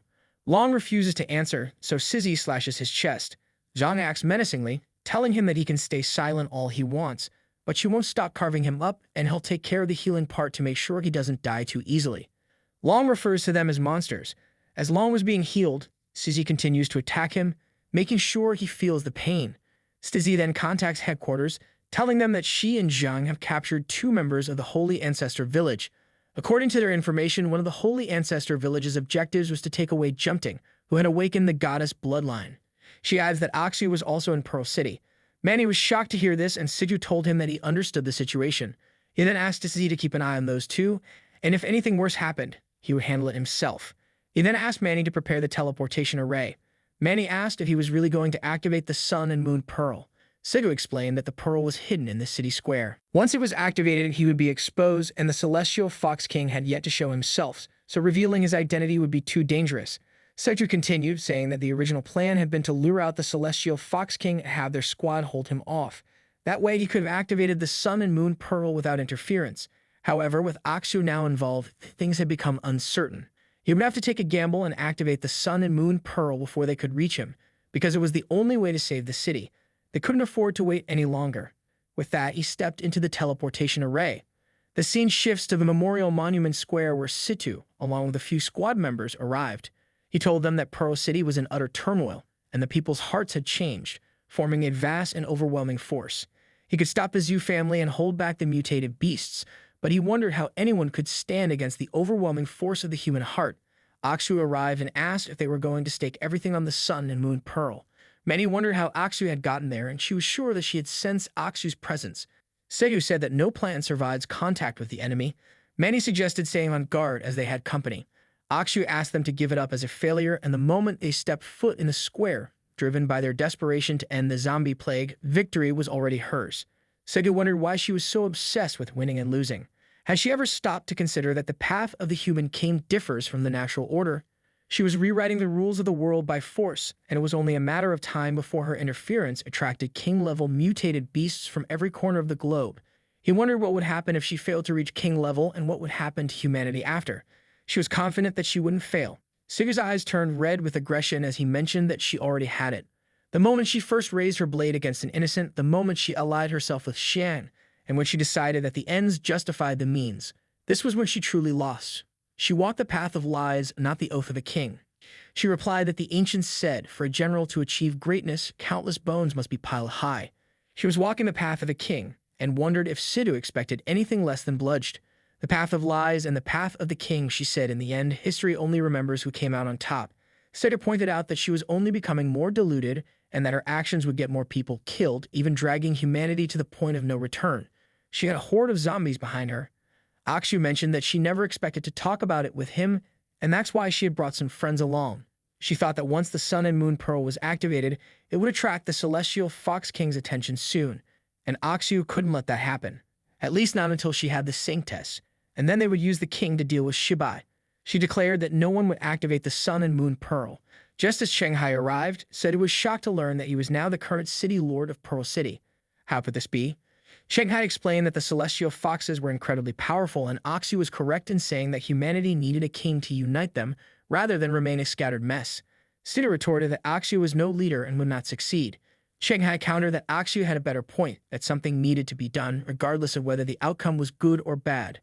Seta was too conservative, and Shanghai knew he couldn't persuade him, so he told Setu that he must die. Just as the battle between the zombies and the Purge Squad began, Segu said that the battle would decide the future of Pearl City.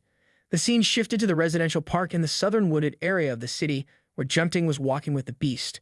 He wondered what it was that made the others so scared. Zhang and Sizzy felt the energy fluctuations. Junting, along with the beast, headed toward the source to investigate. Zhang mentioned that they had been attracted by it as well. Sizzy noted that it was Situ, and he was making his move. They rushed forward and Sizzy remarked that they needed to reach Situ quickly. As Zhang wondered about the two boys, Sizzy replied that she had already notified the division to take them away. Meanwhile, the Purge squad was battling the zombies and Oxy was with Situ. When Situ attacked her, she dodged and remarked that it was a failure, asking if that was all he could do. Situ responded that holding herself back was more than enough. Oxy was captured for a moment, realizing that Situ was trying to temporarily trap her to buy time for the charging of the Sun and Moon Pearl. She asked Chenghai to go and destroy the Sun and Moon Pearl. Chenghai agreed to the order, and as he was about to attack Situ, Manny and the other two stepped in between, with Manny saying that as long as they were alive, Chenghai would not pass. Chenghai threatened that they could all die there, but the three of them fell back. Zheng and Sizzy arrived, and Zheng told them not to celebrate just yet. Sissy checked to see if Manny was fine, and Manny agreed, asking her to help stop them from interfering with the captain. Sizzy then noticed Oxy and the Saintess had arrived as well. When Oxy saw Junting, she wondered if the Zhou brothers had failed, and noted that the energy was currently in an extremely unstable state. She also wondered if the goddess's blood had fully awakened, entering the metamorphosis stage. Junting approached the lightning sphere and wondered if it was what made them feel threatened, but he had a strange sense of familiarity with it. He touched the lightning sphere, and it started glowing brighter, causing trouble for everyone around. Oxy seemed worried and questioned how such a significant energy fluctuation could occur. Psyche grew concerned, realizing that Junting was absorbing the energy of the Sun and Moon Pearl. The beasts watched as Junting absorbed the energy, while Zhang checked to see if Sizzy was fine. Junting mentioned that it felt as if her mother was calling her from far outside the city. Oxu thought it was a good thing that the energy from the Sun and Moon Pearl had triggered Junting's metamorphosis ahead of schedule. Junting headed outside the city, asking the beasts to follow her. Oxy speculated that Junting must be sensing the call of the Holy Ancestor village after completing her metamorphosis. It was perfect that she would return to the village on her own, and there was no need for them to intervene. Oxy reminded Chenghai to keep their plan under wraps. She had kept the sentence hidden in the city for over a decade, and now was the time to inform their people to escort the Saintess back. Her power would help Ox become king. Oxy thought that the foxes must have caught wind of it by now, especially without Junting to control them. They must have noticed the commotion at the monument square. The mess was enough to keep Sita busy, and everything was going according to plan. Oxu knew she needed to leave before King Yu showed up. She told Setu that he went through all that trouble to charge the Sun and Moon Pearl, only to end up healing her. Originally, transforming the Saintess into a goddess required a complex ceremony in the Holy Ancestor village, but not anymore. It was now her destiny. Stizzy attacked, declaring that Oxu wasn't going anywhere and that she would kill her to avenge her master. Oxy wondered if Sizzy was serious and then warned her not to overestimate herself. She then attacked, forcing Sizzy to fall back. Zhang rushed to catch Sizzy as she fell. Oxy, preparing to leave, bid farewell to Situ, saying, "Until next time." Liu Wei wondered aloud why they weren't chasing after Oxy. Situ stated that they needed to resolve the crisis in the city first. Manny rushed over to check on Sizzy and Zhang. Zhang assured her that they only had a few scratches. Sissy mentioned that she was still so weak. As they heard a sound, Manny wondered why it was still happening when Junting and Oxui had already taken all the zombies and mutated beasts away. So where was the sound coming from? Seku stated, "It's the king of the celestial foxes," then asked Manny to open the teleportation array. As Manny saw some people approaching, she drew her city cards but quickly realized they were celestial foxes. Liu, one of the foxes, ordered them to drop their weapons or face death without mercy. Saichu and the others readied themselves for a fight. Stizzy noted that it was a good thing they had gone over the Celestial Fox intel back at headquarters. John wondered what was charging toward them now and if it was the Celestial Foxes. He told everyone to be cautious of the invisible attacks. Sitter replied that there was no need for concern and used brainwave resonance, telling them he would hold them off. The Foxes were clearly in pain from the resonance, and Situ ordered the squad members to evacuate Pearl City. As Yu was about to speak, Situ cut him off, telling him it was an order. Zhang wondered why Junting hadn't taken the Celestial Foxes with her. Sizzy explained that the Celestial Fox King had probably activated some kind of protective barrier. She then urged everyone to leave. Situ appreciated their understanding, thinking that there was no match for the king and staying there would only lead to more casualties. The others left via the teleportation array, but despite Situ making the foxes feel pain, the king still hadn't shown himself. Saitu decided to see what kind of power the king of the Fox Den possessed. Just then, a fox appeared and said, "Thou art the mightiest of humans, and yet, if thou seek to challenge him, thou art not yet strong enough." Stitcher tried to analyze the fox a few times and understood the principle of inversion, but he wondered what it meant. He realized there was only one way to find out if he was strong enough and decided to hit the fox with his strongest attack. He used the Vasen meltdown on the fox, thinking he would superheat its insides until it was molten, then create a vacuum to pull it wide open. The fox mentioned that the attack was powerful, but it was useless against him. Seitu wondered if that was cognitive distortion, but he thought it wasn't. He had already blocked his senses before the fight even started, and it wasn't a clone either. The clones disappeared when attacked, just like his own. Now he wondered how the fox remained completely unharmed, especially when his attack could blow a hole through a mountain. The fox told him not to think he could fool him with his little clone tricks. Just as Seitu was caught by the fox, he realized it was the other ability of the principle of inversion at work. It wasn't distorting his senses like cognitive distortion, it was warping the laws of reality itself. Temperature, gravity, physics, none of the natural principles applied to it. The fox tightened its grip on Seitu. After a moment, when Seitu managed to free himself slightly, he remarked that it was too bad the fox's ability could only manipulate the principles affecting itself and didn't work on him. He hadn't used the lightning on the fox, and the fox wondered if that was the special barrier, but then he realized it was a temporal barrier. Seitu then told the fox to let him give a piece of frozen time. The fox wonders if Seitu thinks trapping him in the space means anything. Once Seitu is dead, that little spell will disappear right along with him. After capturing the fox, Seitu makes it small, and the situation surprises him, causing him to refer to Seitu as an interesting person. He thinks that the space was bounded by time, and Seitu could reset it infinitely, meaning the fox will be stuck there in an endless loop. However, since he possesses the power to invert principles like time, he will not be subject to temporal resetting, and Seitu won't remember anything that happens. On the other hand, the fox will retain every memory of killing him again and again. Repeatedly killing him would either exhaust the fox or annoy him to death. If he doesn't kill Seitu, Seitu will just keep recovering and slowly wear the fox down. The wounds of Seitu heal with every reset, and humans truly are a terrifying species.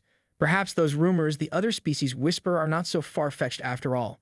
They used to say that if they kept devouring humans, one day even mutated beasts like them might gain human potential. All the troops immediately suppressed the chaos in Pearl City, minimizing human casualties as much as possible. After all, they still need humans to reproduce and provide them with more sustenance to enjoy. The scene shifts to the southern side of the city, where Lakeshin's team was battling Ruoyo's team. Lin Kedi steps in between the two, taking both of their attacks, and Lakeshin wonders what he was doing. Kedi thinks that fighting among themselves in the middle of all this was foolish, and feels humans are so short-sighted. Lakeshin points toward Ruoyo, calling him a traitor who betrayed Pearl City. He then orders everyone to stand down and stop the fighting. Ruoyo thinks that the city god has arrived. Since things have turned out this way, there was no turning back now, and he wonders what the end will be. He tries to attack, wondering why Kedi hasn't died. Kedi grabs his head, feeling something invisible gripping him. Just as Kedi takes Ruoyo's head to kill him, Lakeshin wonders when Kedi gains such power. Kedi tells them that the city guard was only assigned to protect the city lord for a few days, but now look at this mess. He orders everyone to drop their weapons, stating it was an order, and warns that disobedience will lead to consequences. He then tells Lakeshin that he will need him to come with him, as he needs a thorough explanation of what happened that day. Lakeshin agrees. The scene shifts to safe house number 8, where Manhwa and her team, along with a few other squad members, are resting. Zhang tells Sizzy to pull herself together. Manhwa was wondering how her power was fading. Ming felt that his stamina was draining so quickly, and he was more exhausted than ever before. Shu felt his body growing weaker. Sissy had a bad feeling, and Zhang asked what it was. She tried to contact Seitu, asking him to respond, but he didn't reply. Zhang asked what happened all of a sudden. Manhwa explained that Seitu had used the blessing on each of them in the Purge squad. The blessing was a rare national-level ability that allowed the bestowal of a specific attribute upon others, lasting semi-permanently. Unless the ability holder died, the power would accompany the recipient for life. King's blessing reduced stamina, Su's reduced fatigue, Shu's halved his body weight, and Sizzy's halved her mental energy consumption. Now that everyone's blessings had suddenly disappeared, it meant that the captain might be dead. Zhang wondered about the existence of Seitu being gone like that. The bracelet in Zhang's hand indicated it had been a while since he had existed in that form. They all became worried, and Sizzy asked if Seitu was okay. Seityu's projection appeared, denying the situation and telling them that in about a year, he might completely exhaust his energy and be killed by the Celestia Fox. Zhang asked if Seitu was communicating with them through the bracelet. Seitu clarified, explaining that it was a contingency plan he had prepared. Once he was physically dead but not completely gone, a part of his consciousness would form a virtual personality and transmit itself into the bracelet. So what they were seeing was just a virtual personality, not the real Seitu. Seitu asked what they could do to save him. Zhang thought that if he was saying the entity inside the bracelet was not the real Seitu, but rather an eye with some of his memories. Seitu reassured them, telling them not to worry as it was all part of the plan. He had sensed death approaching while still in Pearl City, but even in the face of death, he had found hope. Currently, the king of the Celestial Foxes was trapped in a time loop, and the only way he could escape was if Siju's energy completely depleted or if he was released by his own actions. The king of the Foxes was now stuck at Memorial Square, killing Siju over and over, trying to drain his energy. This meant that for the next year, the king of the Foxes couldn't make a move elsewhere, so it was their chance to take down the Celestial Fox. Whether they seized that opportunity or not depended on Zhang and his limitless potential. They all looked at Zhang, and Ming told Situ that he didn't know what the plan was. Zhang might be a bit mistaken. Manu said that Zhang's potential was undeniable, but he was still a low-rank awakener. Sissy said she trusted Situ's decision and asked what they needed to do next. Situ told them not to be so tense, as this was nothing compared to what they had faced so far. He reminded them that back when they fought against the beast-taming Zhu family's awakeners, that was real despair. The Zhu family had abundant resources, and their treasure vault contained at least 5 treasures of the same caliber as the Sun and Moon Pearl alone. Yet the Purge Squad had nothing. In reality, the gap between them and the current enemy wasn't so vast. They were just like a weapon capable of taking down a king-level mutated beast. Ming wondered if such a weapon capable of taking down a king-level beast really existed. Situ agreed, saying that only unlimited-level awakeners were allowed to enter the place where it was kept. Even then, they only got one shot and one entrance in their entire lifetime. That was where Situ had found the arrow that turned the tide of the war, and now it was Zhang's turn. She was shocked, asking what an unlimited-level awakener was. Zhang said it seemed like Situ had already planned everything out, and he realized he didn't have any other choice but to go along with it. Situ told them that it benefited him as well. That place held the secrets of humanity, and through that ruin, he could unlock the secrets of the world that were meant only for him. Manu said there was no time to lose and that they should set off immediately. Siju asked her to hold on, as there were still things they needed to prepare first. He took Zhang to the underground prison of Safe House Number 8. Zhang asked if there was really no way to free Siju. Siju replied that it was the choice he had made after careful consideration. If he wasn't keeping the Celestial Fox King occupied, they would be facing one of 2 scenarios, and neither of them was what he wanted to see. Zhang wondered what those scenarios were. Sevu explained that the first was they all failed to repel the attack from Holy Ancestor Village, and Pearl City would fall into the hands of Aksu, with half the Awakeners dying in the ensuing chaos. The second scenario was that they successfully defended against Holy Ancestor Village's attack, but with him gone, the Celestial Fox King would personally eliminate any powerful Awakener who revealed their strength in the city, and at least 30% of their Awakens would be lost. However, with the Celestial Fox King currently tracked by him, the strongest among them was Princess Yu. In a one-on-one fight, those powerful Awakeners might not be a match for her, but facing multiple opponents at once, even the princess might not emerge victorious. Even if she wanted to eliminate every Awakener who had exposed their abilities, it would take her at least 1 or 2 years. They both stood in front of a prison, and Zhang thought that this was the best possible outcome, given their current strength. Sigu asked Zhang to get some blood from Wang. Zhang wondered what was so special about his blood. Sigu asked, wasn't Zhang stuck at level 9 for some time? Zhang agreed, telling Situ that during the last battle, he had signs that he was about to break through to level 10 and become a mid-level Awakener.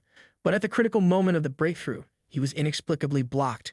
Not only did he fail to level up, but it also felt like there was a lump in his throat. Something was holding him back. Situ asked Zhang to try drinking some of Long's blood and awaken a new ability first. Then Situ would tell him how to break through. Zhang did so, and Situ explained that there was no real bottleneck between low-level and mid-level. The reason Zhang couldn't break through was that he had too many abilities. Single-ability Awakeners didn't have many choices and often decided their path early on. Zhang was meditating at that time, and Situ continued, explaining that those Awakeners with multiple abilities like Zhang needed to choose one path from many. Otherwise, it would cause what was called level stagnation during advancement. Once Zhang figured out what he truly desired and the path he wanted to walk, breaking through to mid-level would be effortless. The Omnivore ability had been activated, and now Zhang was awakening a new ability. He felt as though he was in a different space. Sidru told him that it was now his choice to use that new ability to feel the changes in his other abilities, carefully sensing each of his abilities while holding them at the precipice of activation. Then he was to look inward, understand what path he really wished to take and what his heart desired most. His abilities would naturally align with that desire. Zhang had many choices to make, and he thought of the contract gem. Sigyu asked if Zhang had made his decision. Zhang responded that there were so many options and wondered if there was really no way to have it all. Sigyu replied that it depended on his heart and that he couldn't give advice on that. Zhang thought his biggest hesitation was between the contract gem and Omnivore. The contract gem was the foundation of his powers, and most of his abilities stemmed from it. But Omnivore had granted him 4 powerful abilities as well, such as the Nethermist Body, Pure Water Body, pure blood body, and the Old King's blood, his top-tier abilities. It could be said that while Omnivore originated from the contract gem, its potential was just as vast. Zhang wondered what he needed to do now, as he had to choose one of these two as the core for his advancement. When Seku saw the green aura around Zhang, he remarked that it seemed like Zhang had found his answer. The advancement was successful, and Zhang had reached level 10. He wonders if he leveled up, and as he checks his stats and reads through them, he finds that he only advanced by 1 level. However, the gap between a low-level and a mid-level awakener was huge. His stamina and mental energy have increased significantly, and now he can precisely control the frames of Fire Devourer. His control over his abilities has also become much more refined. Stiju asks if he's successfully advanced. Zhang agrees, telling him that it's no wonder since he only became combat-ready after reaching the intermediate level. The control gain at that level was remarkable. Zhang makes a red stone by thinking of the martial pact, and with that new skill, even the otherwise useless transparent gems can come in handy. He grabs the stone and stabs it into the ground, saying that the hardness of this intermediate gem should be comparable to that of the pearl blade, and he could carry it without worrying about it getting damaged easily. Sedu says that, as expected, Zhang didn't choose Omnivore, but instead selected the contract gem as his core advancement. Zhang replies that he did want to choose Omnivore, but something told him it wasn't right for him. Setu tells him it's a good thing he didn't choose Omnivore, as it might grant abilities easily, but it comes with high risks. There are countless cases of side effects, backlash, and even death when awakening new abilities with Omnivore. Zhang tells them that although the contract gem grants abilities a bit slower, every new ability he gains with it has been essential, almost like a lifetime achievement. He hears the voice of Princess, instructing to recruit awakeners under the guise of the city and gradually eliminate them, as well as those who pose potential threats within a year. Zhang and Siga return to the others, and Situ tells them that, according to Zhang, the princess was recruiting a large number of awakeners under the pretext of admission into the city guard, aiming to quickly eliminate skilled individuals in the city. Ming wonders if the princess was targeting those who participated in the previous battle. Situ agrees with this. Zhang says he has decided to return to the city to first inform Leixian and the others about the situation and then see if there's any way to get them out of the city. Ming warns him not to do it, as it's too dangerous. Zhang replies that if they don't do something, those people will end up just like the original city god members, silently devoured and replaced. Sissy tells him that it's too risky to go back alone, so she will accompany him. Manny says they will follow as well and suggests splitting up to contact the awakeners they know. It would be faster that way.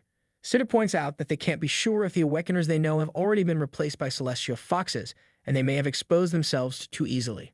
Zhang tells them that he was a mid-level awakener, and if he sneaks in alone, even if they spot him, he was confident that he can make it out safely. Ming objects, telling him that Pearl Sea was a death trap, and asks if Zhang has any idea how important he was to them. Zhang replies that he knows, but sitting by and watching their comrades get devoured by those foxes isn't good, and he can't just turn a blind eye to it. He thinks he hasn't avenged Jing yet. As CZ seems worried, Zhang reassures her not to worry, as he has a backup plan, and even if he runs into the princess, he'll be fine. Ming uses his power, saying that if Zhang was really set on going, he will have to defeat Ming first. Zhang tells him to just have it his way, and then he uses his power to make Ming fall back. Ming was surprised by how fast it happened and wonders how Zhang did that without even moving. Zhang says that it seems like he won. Ming wonders if Zhang used the Nethermist power and then comments that Zhang was surely stronger now than before he advanced. Seku says that an unlimited level awakener was not comparable to any ordinary awakener. It took him reaching the intermediate level to gain enough strength to handle mutated beasts. But Zhang could kill a mid-level awakener when he was still at the low level, and he was more talented compared to Situ. The potential Zhang has was even greater, so Situ won't oppose Zhang's return to the city, but before that, he has a treasure for Zhang. Zhang asked to wait as he needed to ask Shu for a favor. Shu asked what kind of help he could offer. Zhang analyzed him and replied that he could be a big help, but it wasn't convenient to talk there, so they should move. Outside, Shu asked if he could at least leave some for him. Zhang replied, "Don't be stingy, it will grow back." Others wondered what was going on. Shu remarked that it was easy for Zhang to say when it wasn't his body. Then Zhang came inside, and Manny asked what he had been asking Shu to do. Zhang thanked Shu, and as they looked at him, they noticed he had become all thin with his fat gone, which shocked Manny. Seichu with Zhang entered the Purge Squad's secret room, and Zhang wondered what kind of equipment was there. Situ told him that the scythe was called the Dress Reaper. It didn't just strike fear into the hearts of the living, but it also evolved by consuming blood. In his younger days, Situ used to slay thousands of mutated beasts, and over the years, the scythe absorbed a sea of blood. Now, in terms of both hardness and sharpness, the scythe was unmatched, and it wouldn't be an exaggeration to call it a divine artifact. The Dress Reaper was currently the most suitable weapon for Zhang, so Situ advised him to take it with him to the city, as it would increase his chances of survival when encountering enemies. Zhang took it, thanking Situ. Situ looked back and mentioned that it seemed someone else was still worried. His energy had already been depleted, and he was disappearing, so he would return to the bracelet to recharge. He told Zhang and Sissy to have a good chat. Zhang noticed the scar on Sissy's face had faded. She mentioned that they had agreed to talk as old friends, not as teammates. They both went out to sit under the moon, and she told him that she had overcome her demons and had the Purge Squad heal the scar on her face. That last incident made her realize how weak she was, so she wouldn't blindly pursue revenge anymore. She would rely on everyone's strength to defeat Aksu together. He was determined to return to Pearl City alone, which made her wonder if it was because he was also fixated on avenging his friend. He told her he would be lying if he said it hadn't crossed his mind, especially after he reached the mid-level awakening. He could literally feel himself getting stronger, no longer the weak person who could only pretend to sleep when the princess came to inspect and had no way to rest. He told Sissy not to worry, as he knew what important saving people was. That's why he was returning to the city. As for Jing's revenge, if the opportunity didn't present itself, he wouldn't do anything reckless. She told him that she's still worried about him going back alone. He mentioned that he had received a secret weapon from Shu, so he would be fine. The scene shifted to the city where the foxes were wandering.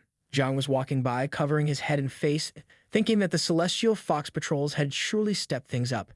He get to listen to the conversation of a few foxes, who were talking about how the Purge Squad was temporarily closed and unauthorized personnel were not allowed entry. Situ was still with Zhang and told him not to worry about him. The old fox wouldn't be able to do anything to Situ for another year or two. On the other hand, Zhang had figured out what he was going to do. Zhang agreed, as he understood the plan. The scene shifted to the study room of the Beast King Martial Arts School, where water droplets fell. Lei Xin was confused, and Zhang appeared, saying it was him. Lei Xin was happy to see him and asked where he had gone in the last few days. Lei Xin had been wanting to thank him in person ever since that day, but he couldn't find Zhang. Zhang replied that it was a long story. After explaining everything to Lei Xin, Zhang asked if he would believe him. Lei Xin mentioned that, according to what Zhang had said, the city lord had long since betrayed Pearl City, and the celestial foxes were the ones really in charge. His claim sounded rather unbelievable. A boy from outside the room called out, saying that Captain Lin, the city guard, was there to meet him. Lei Xin asked the boy to show Lin to the reception hall, and told him he would be there shortly. Zhang told Lei Xin that the city guard had been replaced by the celestial foxes, and that Lei Xin only needed one look to see that Zhang was telling the truth. At the reception hall, Lei Xin apologized to Lin for making him wait, saying he didn't expect Lin would have time for a visit. Lin told him that he was there to congratulate Lei Xin. Lei Xin wondered what he had done to deserve such an honor. As he looked around, he saw that the other 4 members with Lin were foxes. Lin told him that the city lord had decided to appoint Lei Xin as the vice city lord of Pearl City, and the announcement would be made citywide very soon. Lei Xin thought to himself, so those were the true forms of the celestial foxes. Lei Xin replied that the humble servant was eternally grateful for the city lord's generosity. Lin turned to leave, saying he had delivered the message and now he was leaving. Lei Xin thanked him, telling him to please extend his gratitude to the city lord. He thought about how those monsters dared to come there. Zhang was sharing his vision with Lei Xin, and Lei Xin told him not to worry as he wasn't going to pick a fight he couldn't win. He knew he was outmatched. Zhang relaxed, and Lei Xin told him he assumed Zhang came to him with a plan and asked what they needed to do. Zhang hoped that Lei Xin could use this opportunity, given the promotion to Vice City Lord, to host a banquet and invite the Awakeners who defended Pearl City. Then they would tell everyone who hadn't been replaced by the Celestial Foxes what was going on. Those who wanted to leave would be escorted out of the city through the teleportation array. Those who chose to stay would at least know about the Celestial Foxes' plan, which would allow them to be on guard and avoid being easily controlled, at the very least. Lei Xin told him that some people might have family ties and might not choose to leave. Zhang replied that given the current situation, it was all they could do. They looked outside the window and saw many foxes taking human form in the school. Zhang told Lei Xin that even the school hadn't been spared and several students had already been replaced. Lei Xin remarked that he never thought such a small school would be harboring so many of those creatures. He told Zhang that Zhang had done enough, and in a situation where the enemy was hard to distinguish, no one could save everyone. He then placed a hand on Zhang's shoulder and said to let's proceed as he suggested, and he was with him all the way. Zhang greeted him, thanking him. But Lei Xin replied that it should be them who should thank Zhang, as he had at least given them the hope of defeating those monsters. Zhang looked outside and saw Jing walking there.